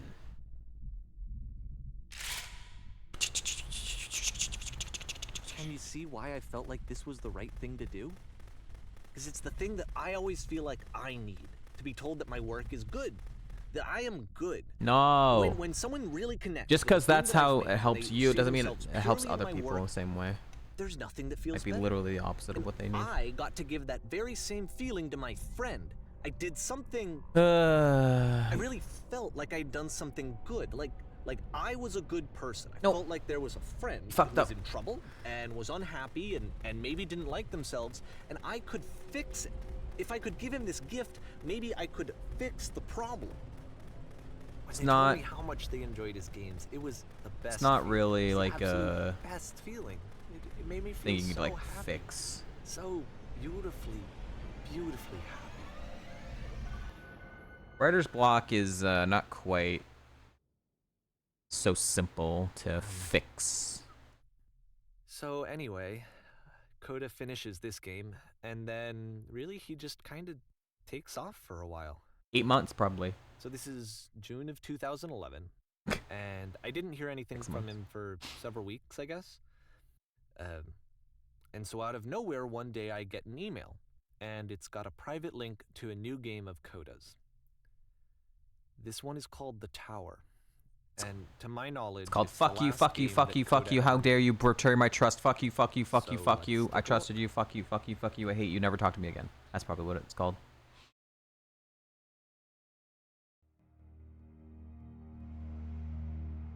You don't know what's best for me. Stop acting like you do. Tower. And this is where I have trouble saying anything meaningful about Coda's work. Because more than anything else, the tower just feels distant. It feels like it's trying to distance itself from the world. It's a very cold game.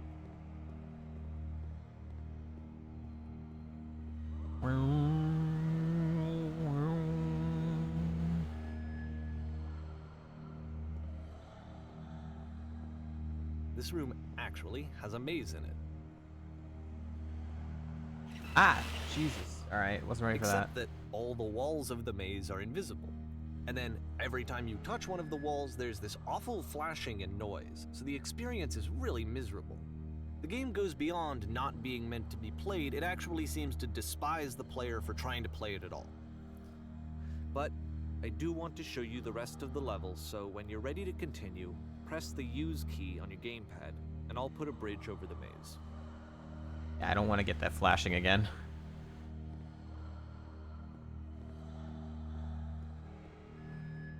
That hurt my eyes. I'm sure if anyone was actually watching, that probably hurt their eyes as well. And to be fair, it's not like this is the first game that's needed some modification to be playable. Like the house cleaning game. You know, that one used to actually loop the cleaning chores and you just cleaned a house forever. I had to cut it off so that you could exit the house and the game would actually end. But that game had an idea that it was actually trying to communicate. What's the deeper idea behind the invisible maze? The person who's been talking to us the whole time is like trying to be helpful, but he's actively just hurting the artist throughout this entirety of the game. He keeps hurting the integrity of the game of the person who was making these games. Yo, I'm fixing it. I'm fixing it. I'm creating alternate endings to things that I consider to be broken parts of the game. They didn't ask me to. The only way past this challenge is to randomly guess the 6-digit code. Like the invisible maze, it's frustrating to me, because it's the opposite of everything else that Coda has made. It doesn't encourage thought or engagement. It doesn't ask anything of me, except a lot of my time. If I could have reached him during this time, then maybe I could have asked him, but I couldn't. I still don't really understand why this is here. I'll put the code on the ground for you here, though, so that we can 67.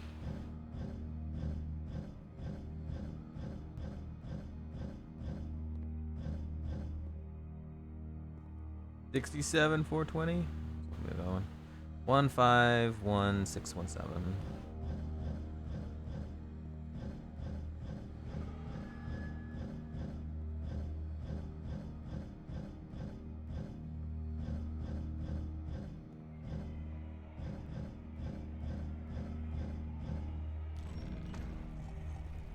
It's not up to you to decide whether a game is fun or not.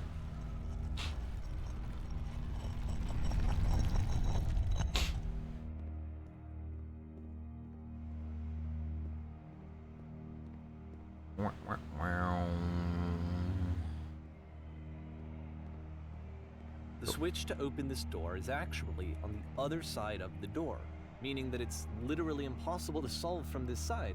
So even if you somehow brute forced your way through the first 2 challenges, and you got to this point, there's actually just no way to progress. And it's scary for me, the idea of Coda cutting himself off entirely, just saying, you know, that's it, that's the end of the conversation, not giving me any way to fix the problem. I feel like a failure, I guess, when I can't fix the problem.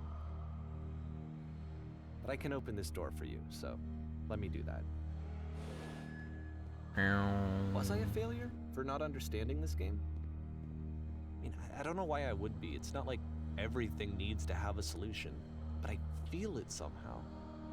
I feel like I failed, and I don't understand why. I remember, it's June of 2011. I'm playing this for the very first time. And as I'm playing, I'm thinking to myself, I don't know this person. I have no idea who this person is. It wasn't the guy I knew, it wasn't my friend. I had come to so many conclusions from looking at all of his work up to this point, and then suddenly none of them... I had been trying to, though. That was the thing. For years I was trying to get to know him, to understand who he actually was. Have you tried asking him and talking to him? So many times to please just tell me what his games mean to him. Okay. I asked him please to tell me what the 3 dots mean. The 3 dots? And he wouldn't. The 3 shells. Ooh.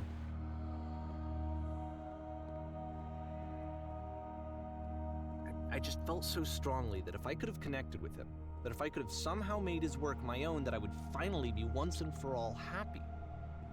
Somehow make his work my own. I needed to see myself in someone else. I needed to be someone other than me. But he stopped and left.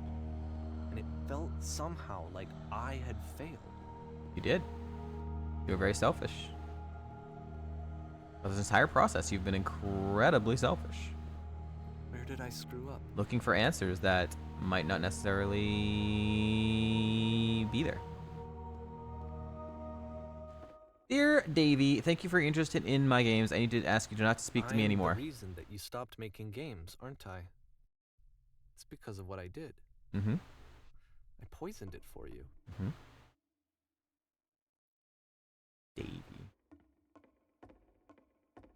Davey Wavy. I wonder. I don't think I ever told you this, but when I took your work and I was showing it to people, it actually felt... it felt as though I were responsible for something important and valuable. I think I'm making these games for you. I'm not. You're so infected. You've so infected my personal space that's possible I did begin to plant solutions in my work somewhere hidden between games. Okay, so he started like altering the way he was creating games for him because the people who about played complaining them, and stuff. They treated me like I was important. They really listened and cared about what I had to say. This one right here. Even though I was showing your work, it was... I felt good about myself. Finally. For a moment, while I had that, I liked myself. This one right here. This one right here. Trade is trust. Mentioned it. Don't do that. He's making games to express artistic creation, and you were looking for solutions. You were injecting into what you thought he was trying to do, which was to become a publisher, to get recognition from other people. You don't know why he was making these games. Giving them something that is not yours to give, violating the one boundary that keeps me safe. Yeah. Would you stop changing my games? Please stop adding lampposts to them. Wait. He said that. What? Has Davey been lying to us? We're or the talking person has been one adding lampposts, not himself, not the creator.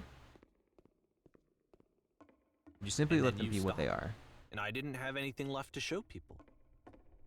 I just had to be with myself.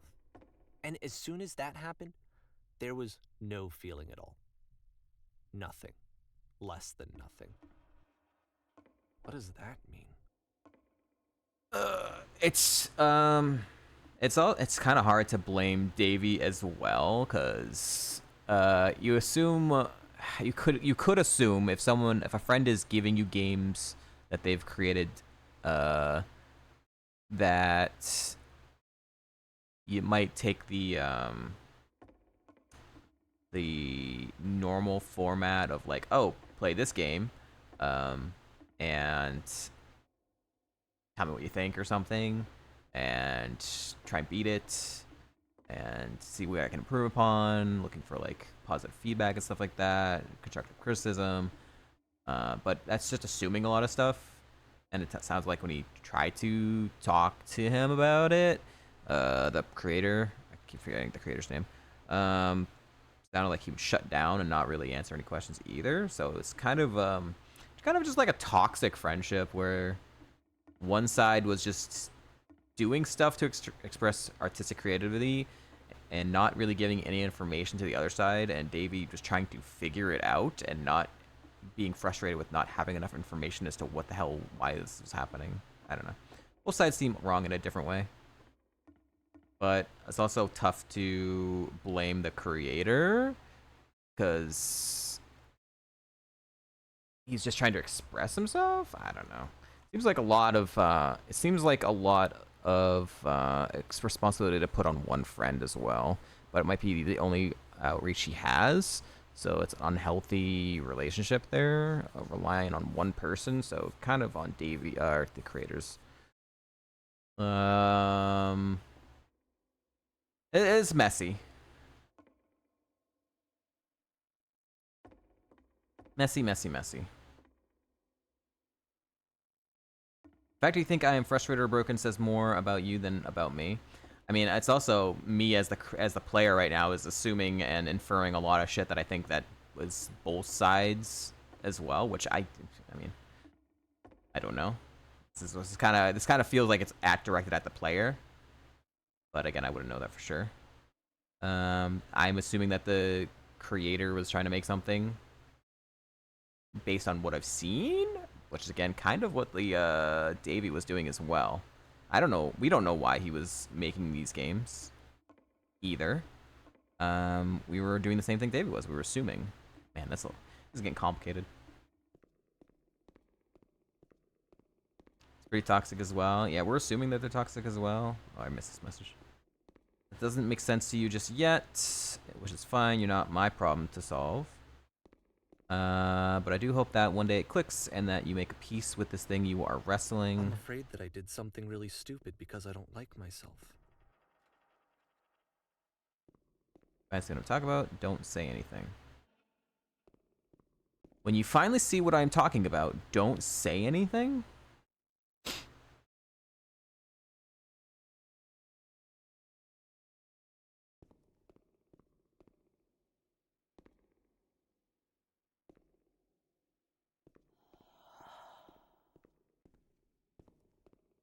That's why I'm releasing this collection of your work, is because I haven't been able to find any other way to reach you. I've tried everything. And so a part of me has hope that if I put this compilation out into the world, and if I put my name on it, that maybe enough people will play it so that it'll find its way to you, so that I can tell you that I'm sorry. I know I screwed up. If I apologize to you truly and deeply, will you start making games again?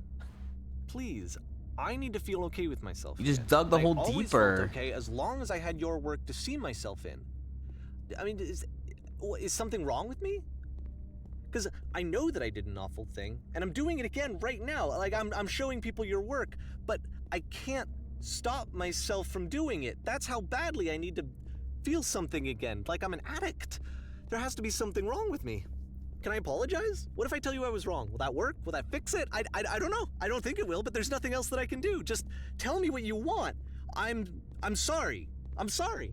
Please, start making games again. Please help me. Please give me some of whatever it is that makes you complete. I want whatever that wholeness is that you just summoned out of nothing and you put into your work. You were complete in some way that I never was.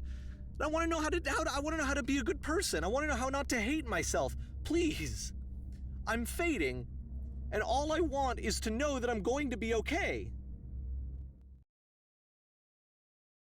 Mm-hmm.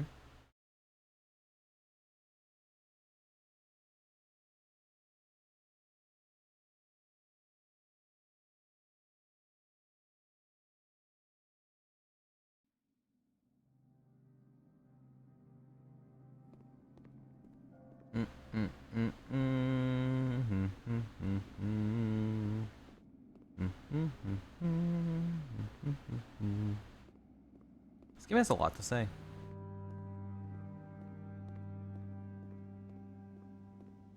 More love, more praise, more people telling me that I'm good. Always more. It's like a disease.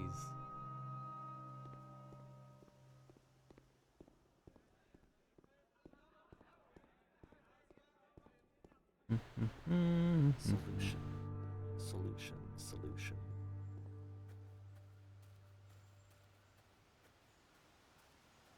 Yo, do you guys remember that horror movie? Well, it was based on like the video game about the lady in the giant mansion who would like drain children of their blood and to make herself like you know, live, like give her like immortality and stuff. This house looks like the outside of that house. It's a little area. Had like I guess if someone had told me ahead of time that he just really enjoyed making prison games, maybe I wouldn't have thought he was so desperate. I wouldn't have told so many people that he was depressed. You told people he was depressed? Maybe he just likes making prisons. Alright, there's no justifying that one. You can explain away like, oh, I show other people these games because I was trying to figure out a solution and see what they thought about the game, stuff like that. That's kind of breaking trust, but you can kind of understand it to a certain point.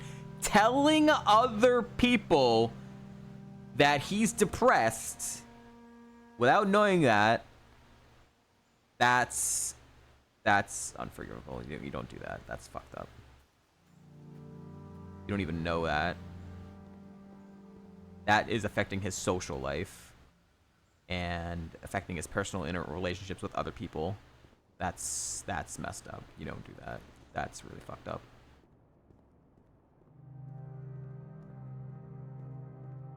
Even now, the disease is telling me to stop. Don't show people what a shitty person you are. They'll hate you.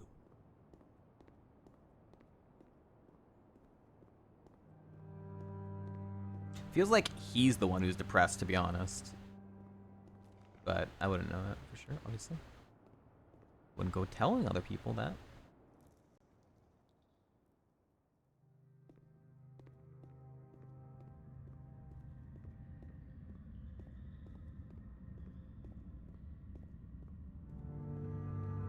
Looking for solutions in someone else's work. Try and fix his own depression. If I knew that my life depended on finding something to be driven by other than validation, what would that even be? It's strange, but the thought of not being driven by external validation is unthinkable. Like, I actually cannot conceive of what that would be like. That's a rough way to live. That is a rough way to live, because that means you're never happy with yourself. If you are living strictly to get through the day via external validation, that is unhealthy. And yeah, you need to learn to be happy with yourself. You need to be able to live with your own personal successes and failures. Live with who you are while trying to improve yourself in the parts that you want to improve on, but realize that you're not perfect. You're never going to be perfect, which was part of this game. But you don't need to rely on others' external validation, which kind of falls back into Ironmon as well, which is why I play with fucking customized fucking quality of life rule sets, because I don't need external validation from no fucking Ironmon Kaizo chatters for my wins. I'm here to prove my something to myself for these games, so yeah. I don't care about other people's external validation. Kind of how I've always lived my life, which is why I've always been pretty good at, personally, I've never really had issues with peer pressure. But obviously, I mean, it's easier for me than others, clearly. I don't know how others feel, but it's never been something that's been horribly difficult for me to deal with.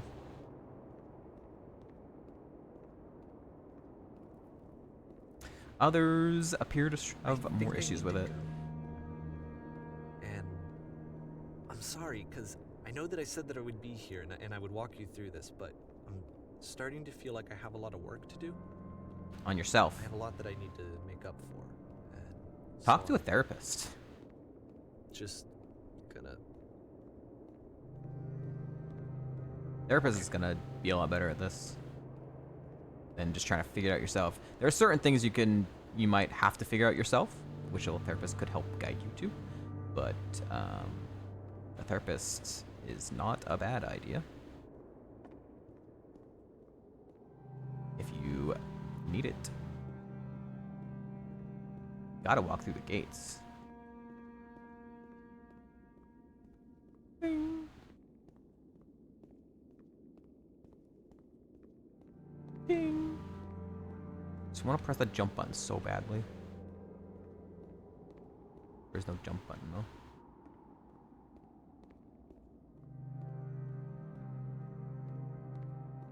Going down the hole.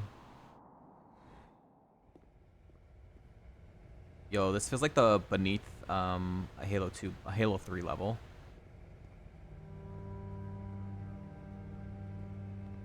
Not Sand Trap. It's a different one. Secret hidden level beneath the other level.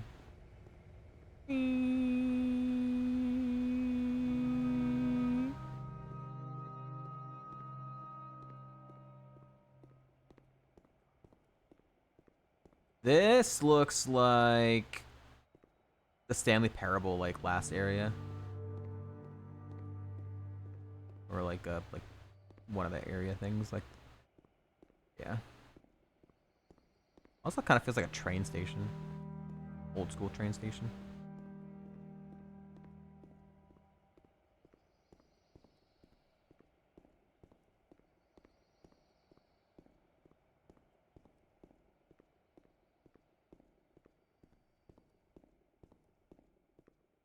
Okay, really long hallway. Oh, gonna go into that portal like we had at the beginning of the game. It's supposed to end the run.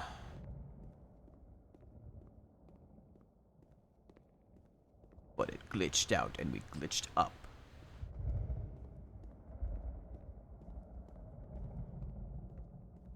We floated above the level instead of ending the actual level.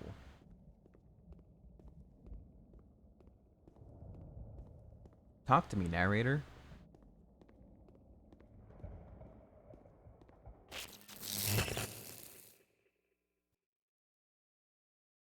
Oh, yeah. Haha! Floating above the level again.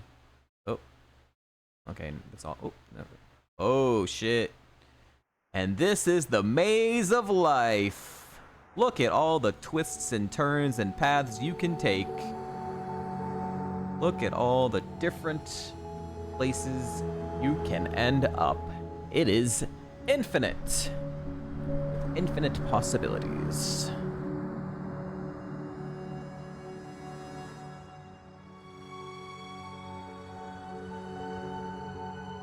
Only one center though.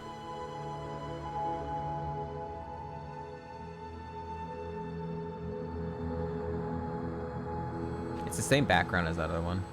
There's just no, it's above, it's lower than the floor this time. Look out in the stars.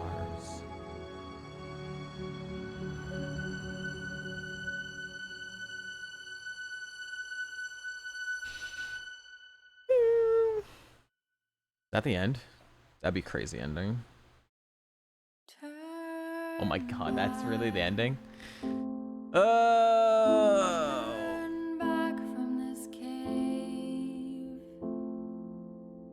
For R.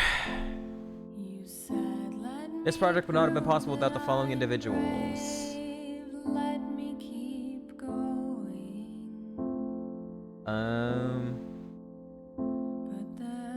Turn back.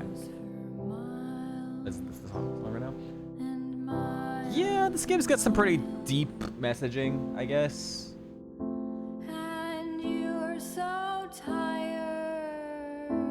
Davey Redden is a really cool developer. So I'm assuming he just made this game to tell that story. There wasn't actually a friend, a real life friend who made these games. He was way too cohesive for that to have been a thing. But it's fine that way anyways. I like it better that way actually. Because if it was really, really the other way around, and this was his friend's actual games that he made into another game, that really is like the final step of like ending any potential relationship to get back to him, because that's really bad. Shouldn't do that. For multiple reasons, not only just he doesn't own that work, but you know, absolute breakdown of any trust he could possibly have. Coda doesn't really exist, but I think we got the feeling that it was about himself all along. Yeah, yeah. Figured as much. So, if he... Does the game take the perspective that it's an internal struggle the entire time? And Coda and himself... Coda and Davy are the same person, and he's internally fighting with himself in that regard. Like, it's like two different ways you can come at it. He's telling a message about relationships between people, friendships, or you can come at it from the he's literally just internally struggling with himself, nothing to do with extra personal relationships. I kind of, they both have different messaging, so it's tough to know exactly which one. I guess it's whatever you intend to, whatever you want to take from it. I guess it's kind of also part of the messaging of the game is, you know, stop injecting into what you think the creator was trying to say with the game, and just take from it what you felt like and use it for yourself, I guess. Okay. So yeah, it was a lot more story-driven game than I was expecting. I was expecting something closer to Stanley Parable and Subliminal Viewfinder. Not quite. Wasn't bad though. I feel like it definitely could have been maybe like a YouTube video instead of an actual game, but he wanted to do it this way, so we did it that way. Stop projecting yourself and your opinions on others. Yeah, dude, I hope Coda's not real. If Coda was real, I would feel really, really bad for Coda if it was an actual person. Because holy shit. My god, that would have been really bad. What do I want to do for the rest of the stream? I don't know if I want to stream more. Feel like I don't want to do X and Y survival today. If it was real, yeah. But I don't know. If I was to keep streaming, I wouldn't want to do Iron Man right now. I don't really have anything else to play. I could do the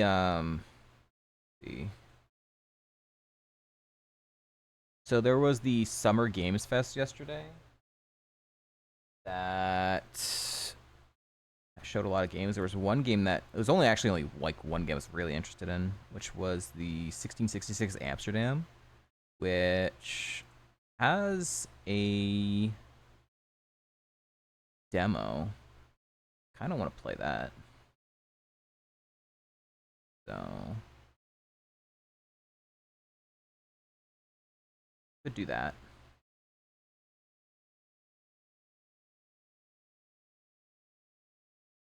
The Intermediates Guide?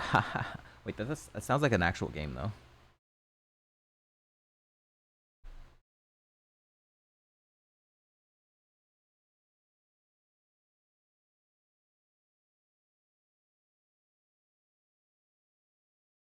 Nope. The Expert's Guide. The indie game seemed pretty nice. I kind of skipped past a lot of those. Seemed very simplistic, but I mean, that's kind of what indie games usually are. Just downloading the prologue of that right now. Alright. Quit that. Let this download Amsterdam. I don't know anything about this other than with the trailer. Apparently this game is, it was starting, like, development, and there was, like, a partial release at a Gamescom or something, like, 10 years ago, and then he lost the rights to it because they got, like, bought out, and then they canceled the project.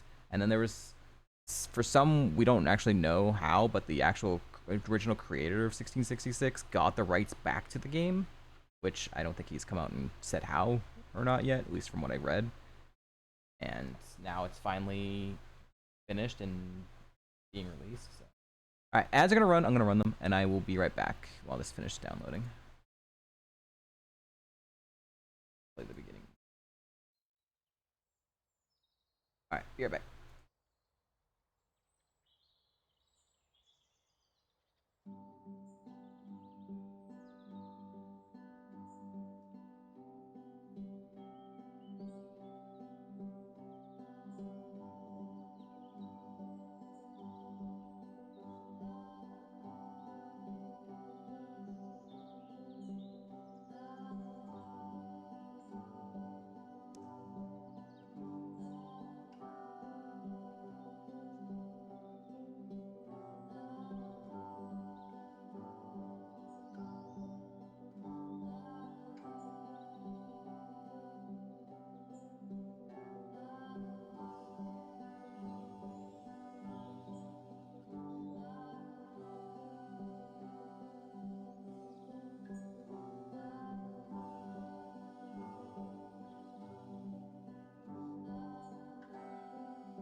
Close out of that.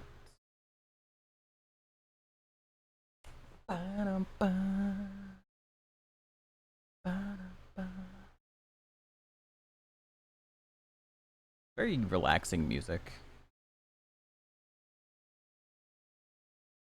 You guys can't see yet. I'm gonna make it windowed mode if I have the option to. Doing anything. Shader compilation in progress. Oh boy, we have a bar here.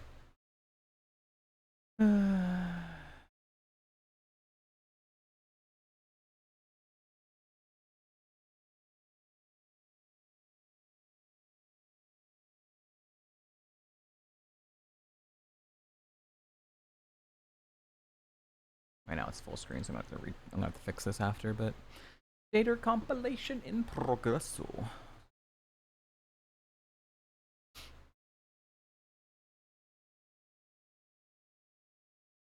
Wow.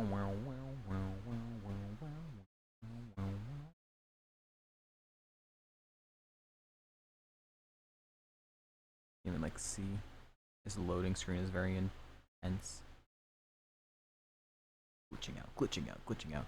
From what I could tell from the small amount of gameplay bit we got from the trailers yesterday, I didn't watch anyone play this prologue. It's I got like Dishonored third-person vibes, which was kind of cool. You're a witch and you have like powers and stuff. That's all I really got out of it.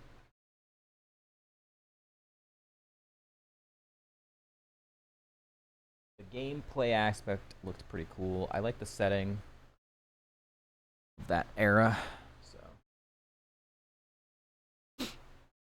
I wonder if it has a category on Twitch yet. Probably not. It does.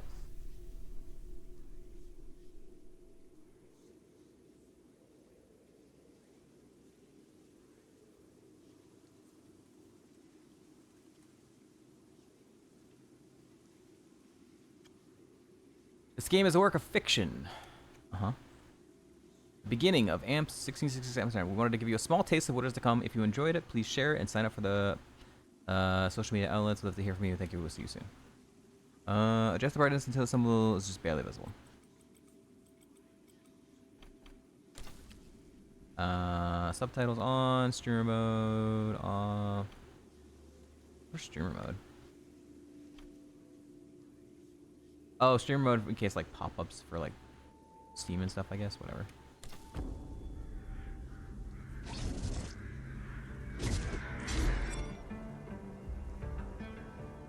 I was born to be the collector.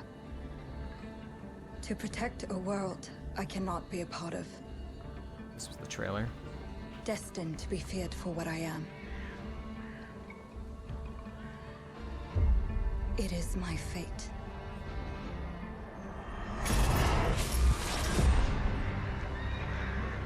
Is it loud? It seems loud compared to the other game.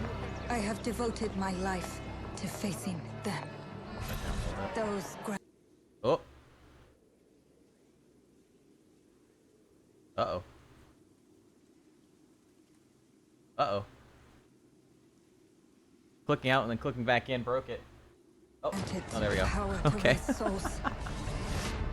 Those corrupted by their gifts. Tilting the ancient balance toward cataclysm. Oh yeah, you look like you can like turn into a cat. I mean, if you're a witch. But at last, their debt is due.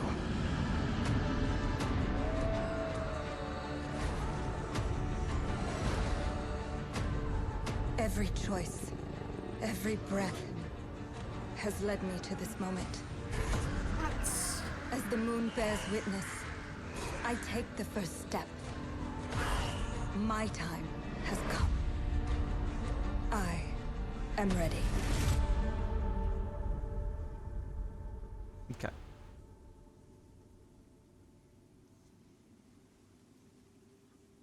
Do I get an option screen to turn this into windowed mode? Press any button. There we go. There we go. Settings. Display. Windowed full screen. Windowed.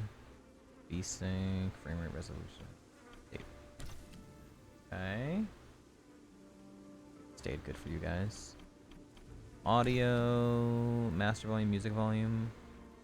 Probably want the voice volume up. Usually that's usually what you want in turn. Sound effects down a little bit. Music down a little bit. Controls, graphics. I'm gonna go medium. Motion blur. Fuck motion blur.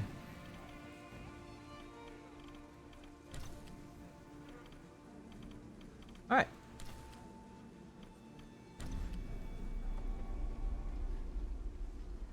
Oh, what? Broke it. The hell? I switched. Oh, okay.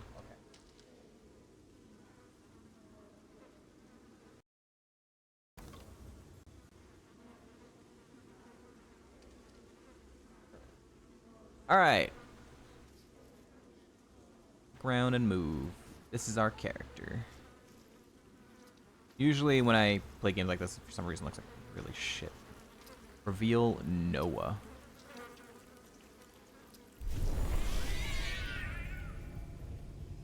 Gather Lux. Oh no, hold on. I need to turn vibration off. Left trigger to concentrate. Alright, hold on. Controls. Rumble 0, please. Fucking hate Rumble. Left trigger to concentrate, right stick to aim. Floating red leaves. What's up, Linja J? Thank you for the lurk.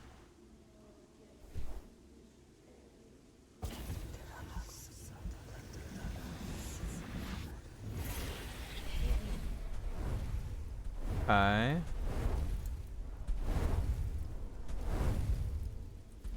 Hopefully able to speed up that process. Like upgrade and stuff as you play the game, because it feels pretty long. Don't have to like hold left trigger and right trigger. She's just floating. She's just floating! She's not even walking! Oh, that's sick. Welcome to our adventure. Experience production. It is a work in progress. It will change, evolve, and grow over time. We know our destination and trust you will help us reach it. Our work is inspired by the 17th century Dutch culture, crafted with love. These artists have given their hearts and souls for what you're about to discover. Welcome in the sacred land of the Zendaris. Welcome to our commencement ceremony. Out of my way, plebs!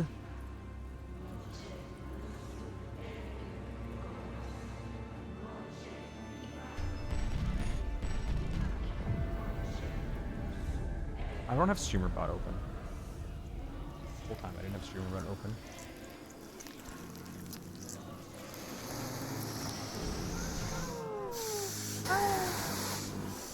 Kitties, don't eat that.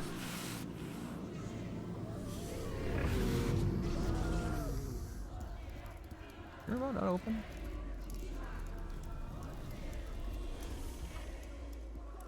Oh no, there it goes. Oh, it's still loading. There it goes. X gather.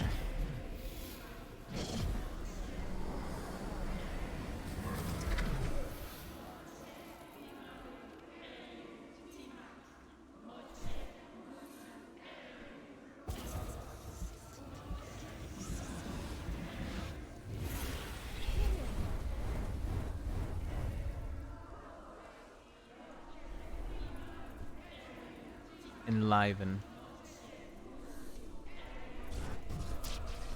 Hey, yo. Bringing it back to life.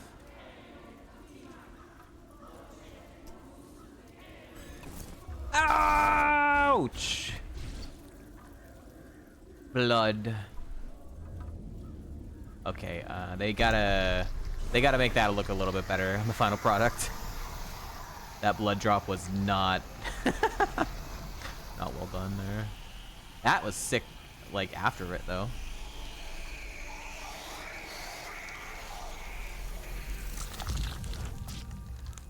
Ooh.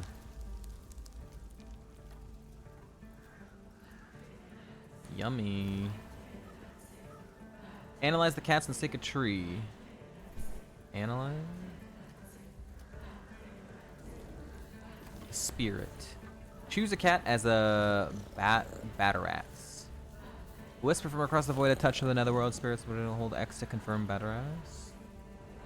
What are the other ones? The wildling. Sounds of rain. Those of soil and trees away from the world of man's heart beats as one without natural order. We get to choose a cat? Oh. Alchemist. Oh, is this our, okay, we're choosing our class. Oh, I don't have to do this each time. I can just go the next thing. The Dreamer. The Hermit. Spirit. The Knight.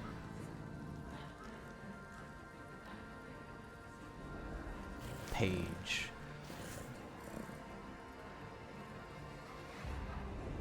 The Child. The Child.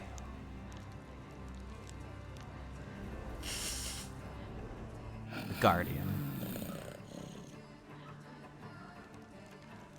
Oh my god. The Guardian sound, it heard Gate Guardian.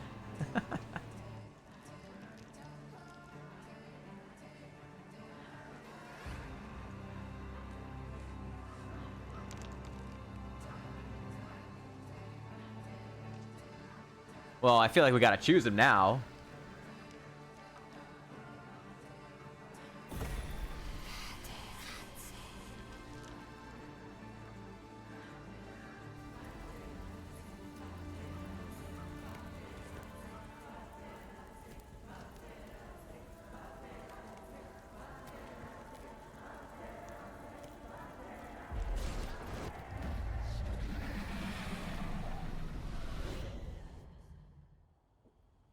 A painting. It was all a dream. This game actually takes place in modern day. Please come in. Okay, but actually... Professor Lucas? Yes. Yes, and you must be Cleo.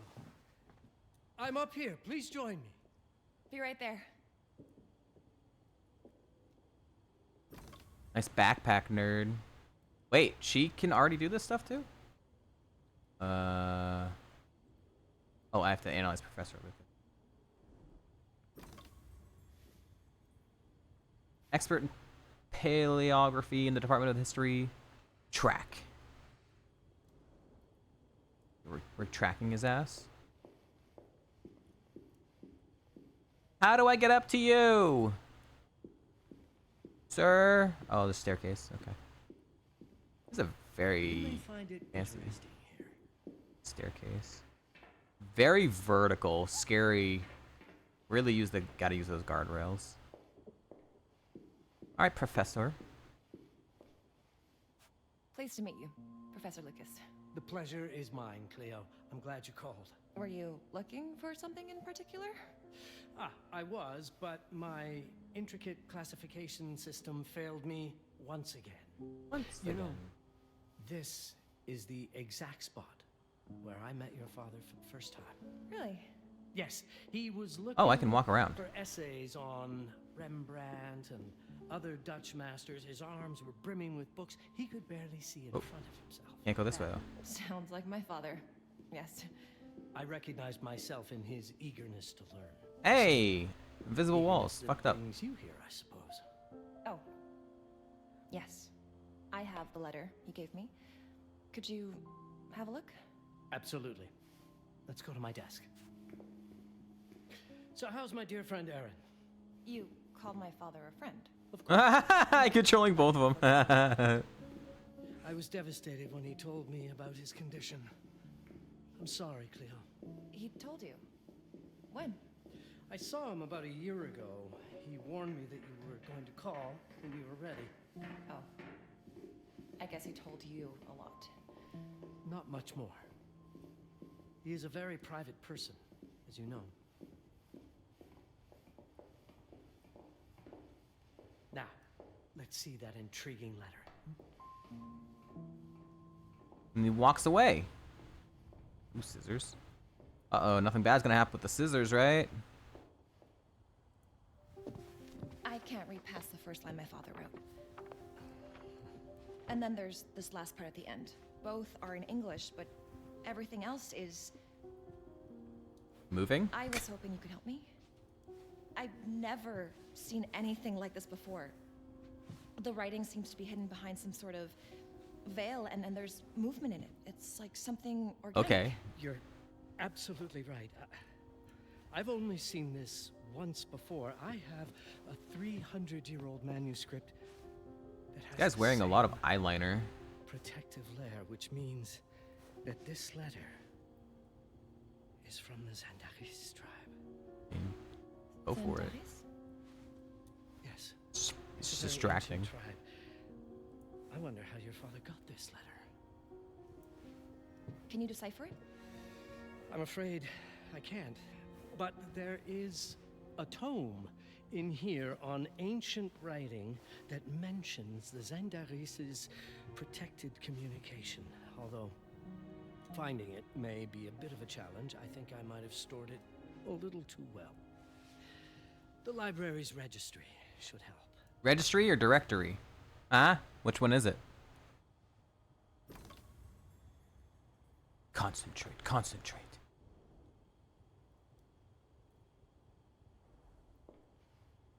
Look around and aim at points of interest. Bernard, Landry University, Rotunda, Library, Registry. Anything else I can look at? Anything else I can look at? I can look. I don't see anything else I can look at.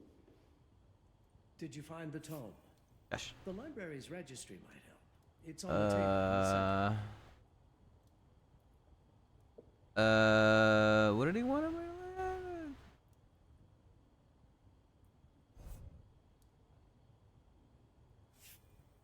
Okay, but where? I guess I gotta go to all of them, huh? Probably all the ones that are orange. A lot of different sections to check out. All right, so I want to start off with section 2. And go that. Section 2 and then section 3 are right next to each other.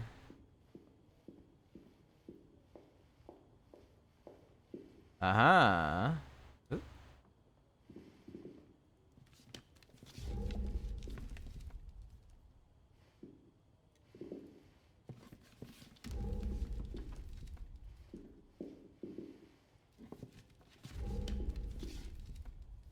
Wait, was this not section 2?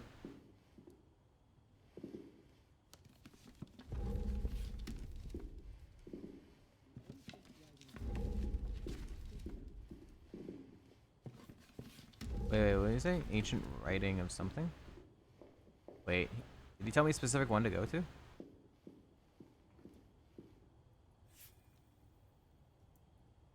Ancient writing would be section 6. Okay. So, last one over here.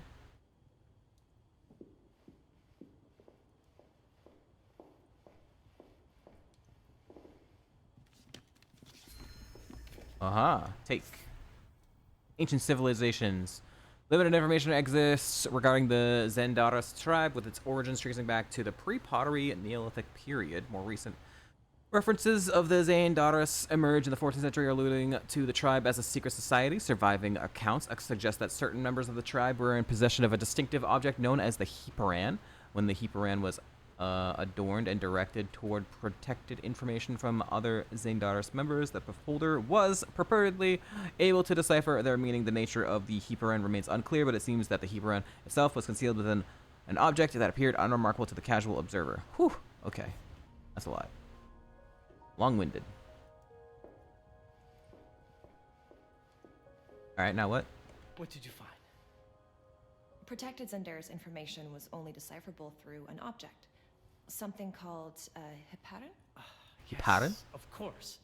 So you've heard of it before? I thought it was a legend. It varies depending on the source. I've never seen one. They said it appears as something unremarkable. I wonder, has your father ever given you something other than the letter? Something like a key or a pendant? Maybe that thing around her neck. Yeah. But I don't think it has anything. This weird ass fucking cube. I don't see how this could help us decipher a language. Doesn't hurt to try.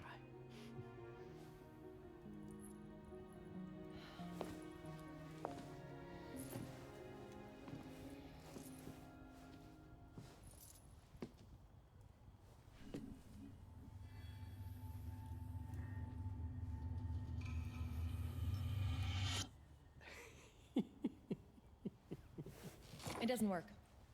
It's all right. Aaron has thought this through.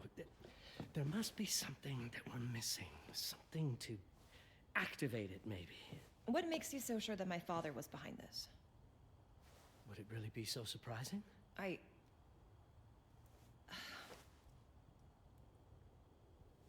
just wish he had told me more before he...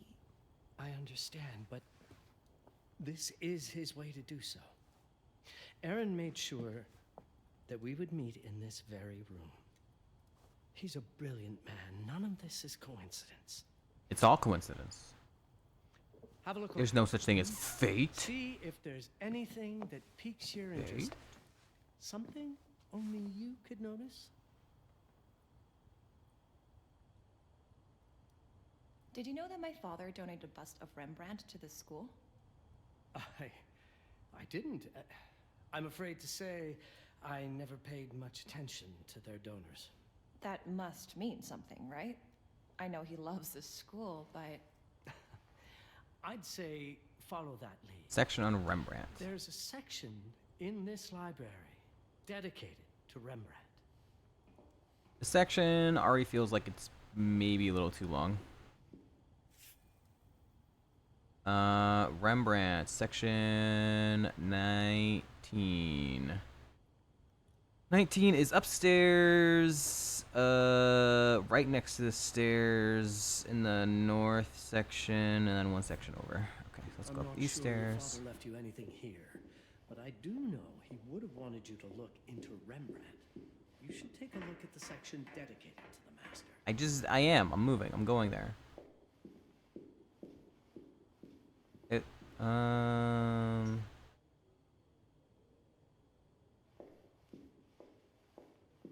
It must be... Wait, what? Why can I not... I thought it was like... Oh, okay, it tells us. Oh, I didn't realize that it told us. Okay. It's 20, it's 11. There's a section on Rembrandt and the Shush. Golden Age up on Shush. Shush, where's 19? That's 19 right here. What the hell? How do I get to it? It's so dark. Oh, there we go. I didn't have access to that before. Oop. Did I... How do I get behind it then? Is it... I'm blocked! I'm blocked by a chair! If Aaron did leave us something, it wouldn't be surprising. Oh, shut up! I'm literally... Oh, wait, that's... Oh, I was looking at the wrong section, wasn't I? It was XIV. It was 14 then. Okay. I was misreading it, I think.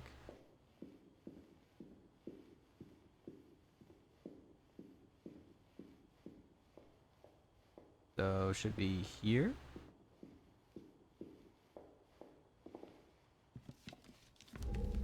No.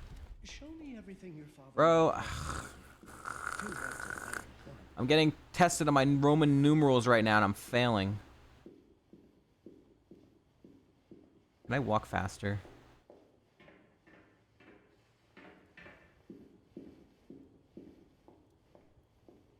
Alright, hold on.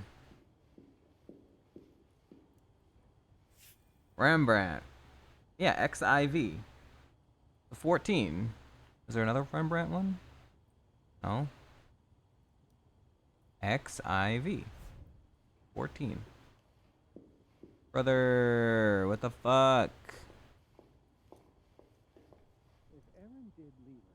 Oh my god, keep saying the same shit. I need like a walk faster button.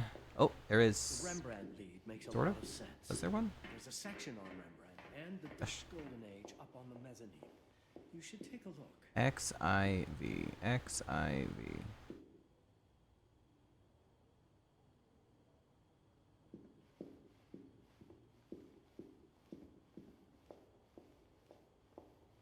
Oh, does this count as right here?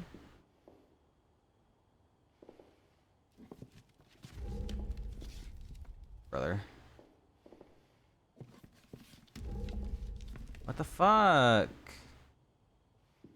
I'm confused.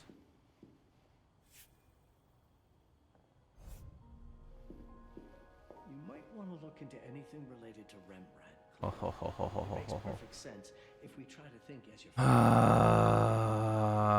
Well, maybe if it's not that, maybe we need to check the statues for which one was Rembrandt.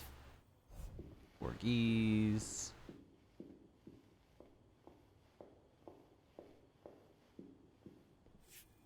Legal. Juliet.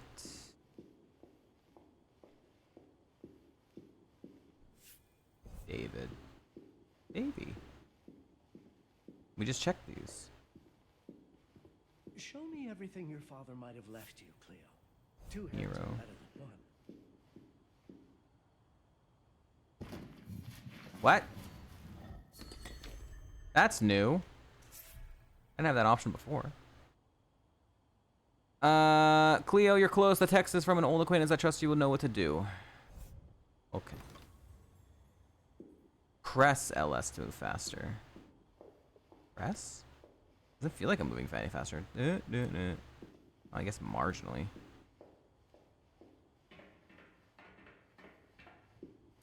Come now, show me what you have found. All of this is most. My father left me a note. I don't understand it, but my name's on it. Let's see. Do you know what these symbols mean? All right, this is part's dragging a little bit. Seems to refer to a special tool. A sacred tool, most probably. And blood. From, I think it specifies lifeline. Blood from A lifeline? I'd like to use a lifeline. I'd like to ask the audience.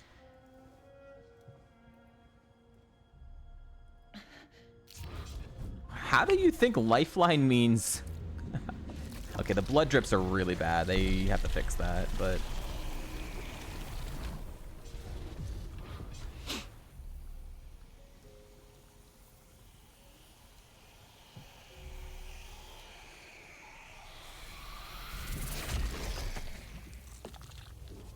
That's a normal thing to have happen. I like how the professor just seems to have no real reaction at all. That's the Hiparan. Aim it at the letter. It's a normal thing to just happen on a fucking Tuesday.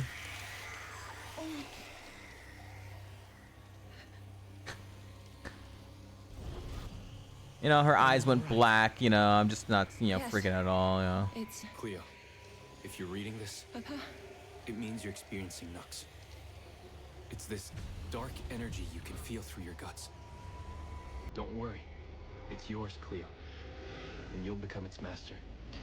So, I guess the game does take place in modern times, but you're a witch in modern times.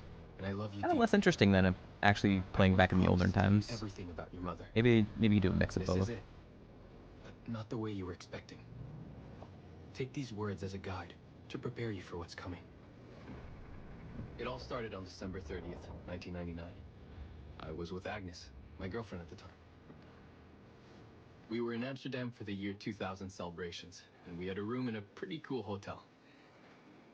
I thought we were turning the page on a year, a century, a millennium. It was more than that. And then, we Truck were standing Coon. at the beginning of a new cycle. And you, my bad, would be part of it.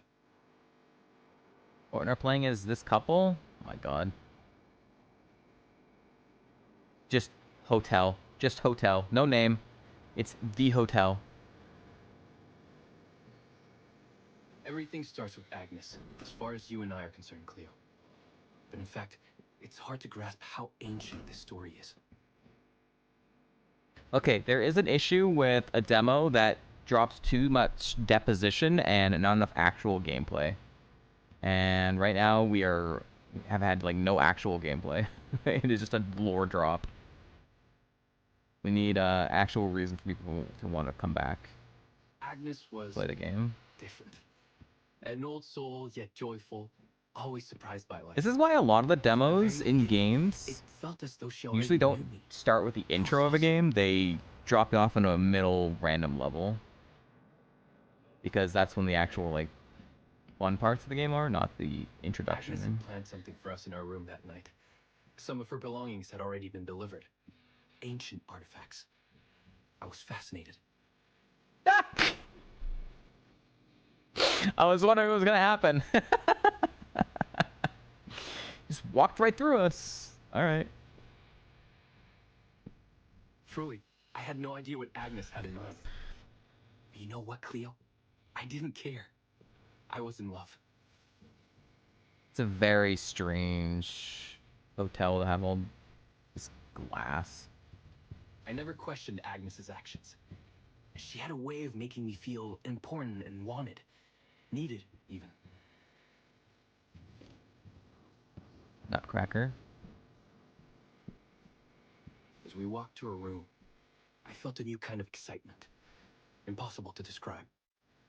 I didn't yet know I was about to lose my grip on reality. One guy, 3 girls. Hey, yo, you got a ladies' man over here?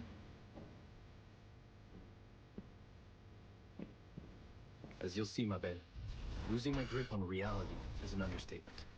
Ooh. The truth is, I never had a grip on anything at all. Rembrandt crew? Night Watch? The closer we This got, would be a very, very more something confusing stirring in my hotel to veins. walk through. Nothing unpleasant. I feel like you get lost. More as though the city's canals were running through my body. There was something electric about Agnes. Just trying to get to my room. Why is it a 3-mile walk to get to my goddamn room? I was about to discover.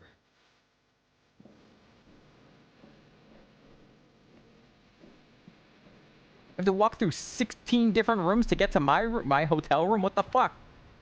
To walk past 80 crowds? This is nuts. This is a horrible safety hazard. Walk through like, what the fuck is this? This is just in the elevator? Oh my fucking god, that's crazy. All in all, what awaited me in that room never felt threatening, Cleo. Deep inside, somehow, it always felt as though I'd been chosen. That's What? What? They have just a staircase into one room? What the fuck is the design of this hotel? Agnes went directly to the bathroom to put on her magic touch, she said. She didn't need any in my view. But she was being literal, I guess. She's a witch.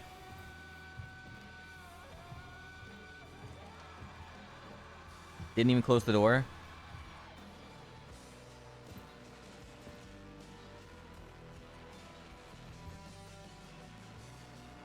I'm about to murder that man.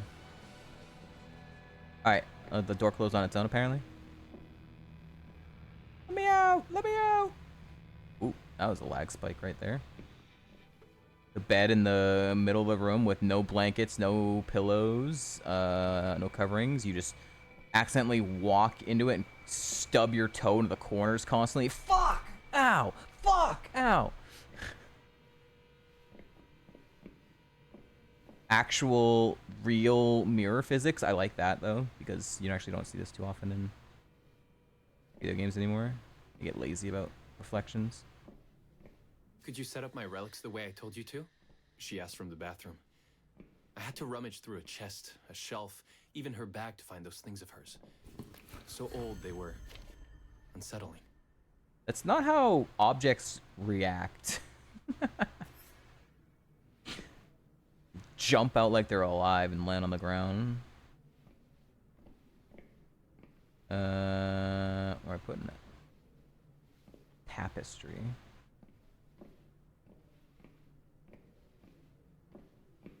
I have a tapestry. What am I doing with it?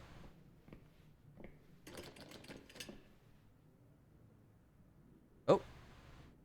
I didn't realize I was even pressing that. Alright, I have a tapestry. Now what? Oh.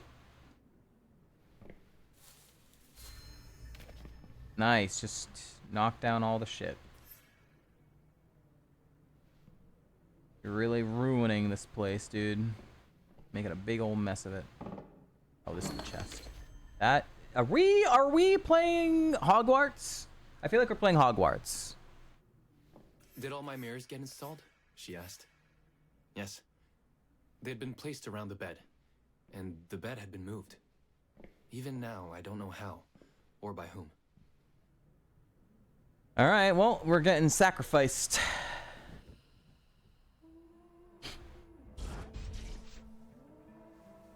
When everything was ready as Agnes requested, she came out of the bathroom.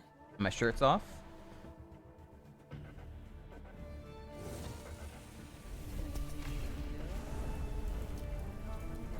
She was...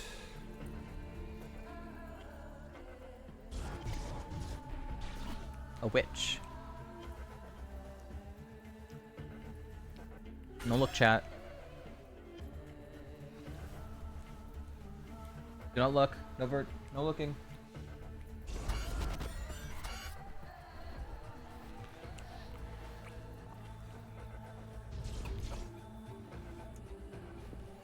I have no words to describe what followed. No, don't look.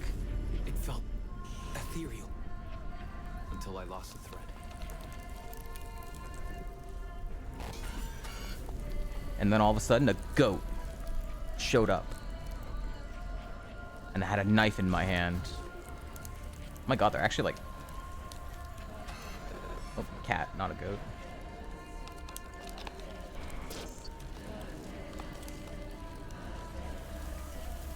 He still has his boxers on. What is this, a fucking movie? Oh, her bra came off. No looking, chat. Oh, their clothes are off. No looking, chat, no looking.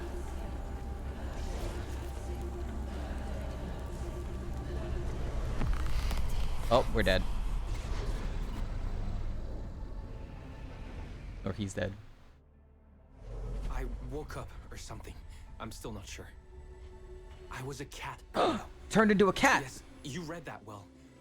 I was a cat. The room was like in a nightmare. Agnes was floating, literally. and seemed frozen in time. Weird kitty. Aww. Agnes, wake up! I'm a cat. I can walk through fucking solid objects.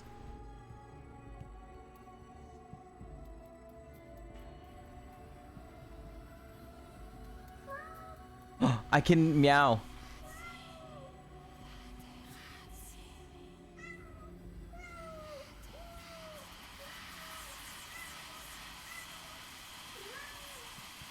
Of course, I thought I was dreaming. But not for long. It was too real somehow. I could feel the fur on my body. Ah! Scary painting. Ah! Wait, that's not how the entrance was to our room. Before, there was an elevator here. Wait a minute. They had to get like this painting and then get painting done like 2 extra times for each one of these, huh? Ah! That one has 4. They're so angry. They killed the flowers.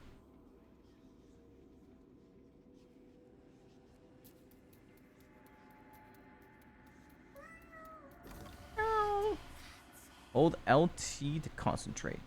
Silhouettes. Ooh. Jumps near prompts. Oh, let's go. Heightened. Everything I saw or heard became a voice calling me. Go further and you'll see. Go further and you'll see.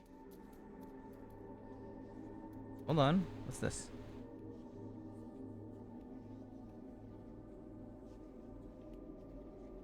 Wait, what is this? I think it's just supposed to be like where I'm supposed to go, I guess. Oh, okay. It's just telling me that. All right. That's where I need to go. Green.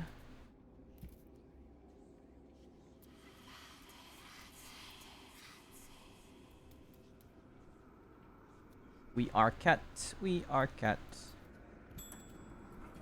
The further I went, the more real my sensations became. Yet the world around me felt increasingly surreal.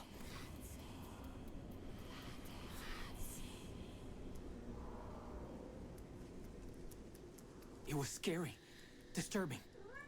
But something was definitely calling to me. From what seemed to be the other side. The other side. Oh, I can run.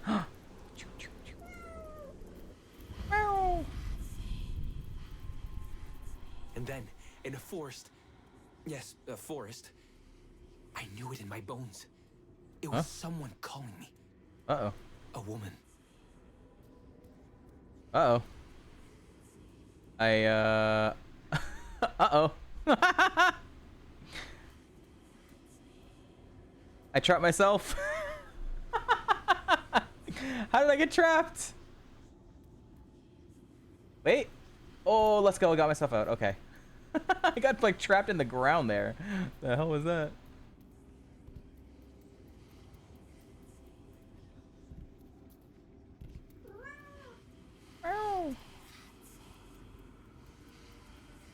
Why is the fire not firing? The fire is frozen in time. Things were blurring together, Cleo. My cat spirit, a thirst for freedom. My cat For spirit. leaping onto anything. And my pull toward her calls. My cat spirit. Not my cat spirit. Ooh. Oh. Frozen in time. We're here. We're gonna be the guardian. Then my cat spirit again. A need to size her up. Sacred tree.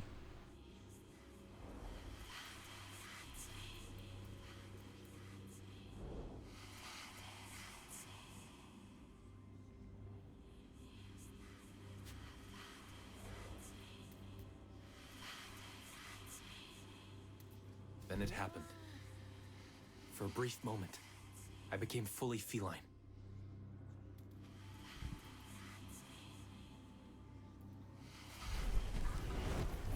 I am cat. Oh shit. Welcome, Paterazzi. Welcome, Aaron. Aaron? You know my name? We talk? I can talk? I was in shock, Cleo. Nothing made sense. Yes, you are my union. My Batarazze. My cat. Of course. But what? Did no one tell you about the ceremony? Where you come from? What? No! What do you mean? It matters not for now. I'm Noah, the Collector. Those are the Zenderis. Follow me, and I shall explain anon. We've much to do this night. Anon? Didn't you call him Aaron? Not Anon? Don't you know him? It was the only thing I could do anyway, Cleo. That woman, Noah, she seemed like the only one who could clarify all this. Okay, so we are back in the Nintendo. So what was the point of... We're gonna be going between present day and this time. It gotta be. Yeah. Oh, is that... There's no way that's gonna be it, right?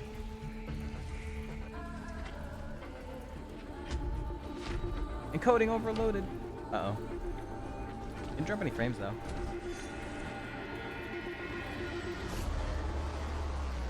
Turn down the video settings.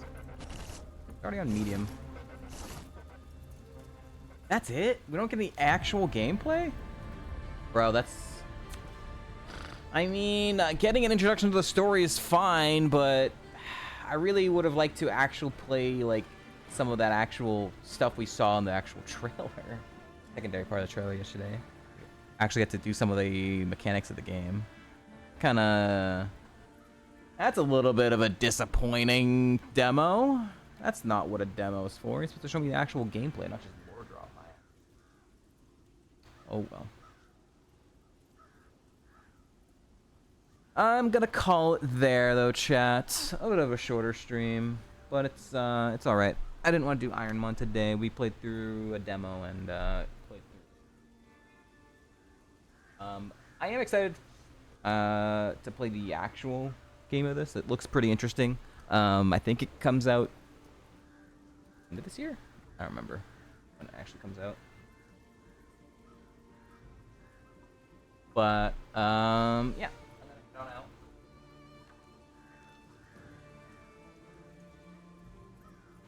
Red Crow, who I don't even know how much longer he's gonna be live, but it's also pretty early.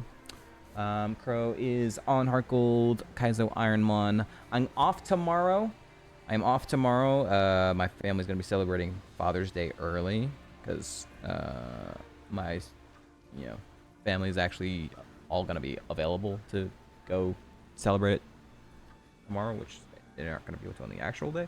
So anyways, I'm gonna be off tomorrow. I'll be back Monday, and we are gonna start up X and Y Survival on Monday. So thank you all for hanging out. Hope you all have a fantastic rest of your Saturday. Hope you all have a great weekend, and I'll see you all Monday. Goodbye.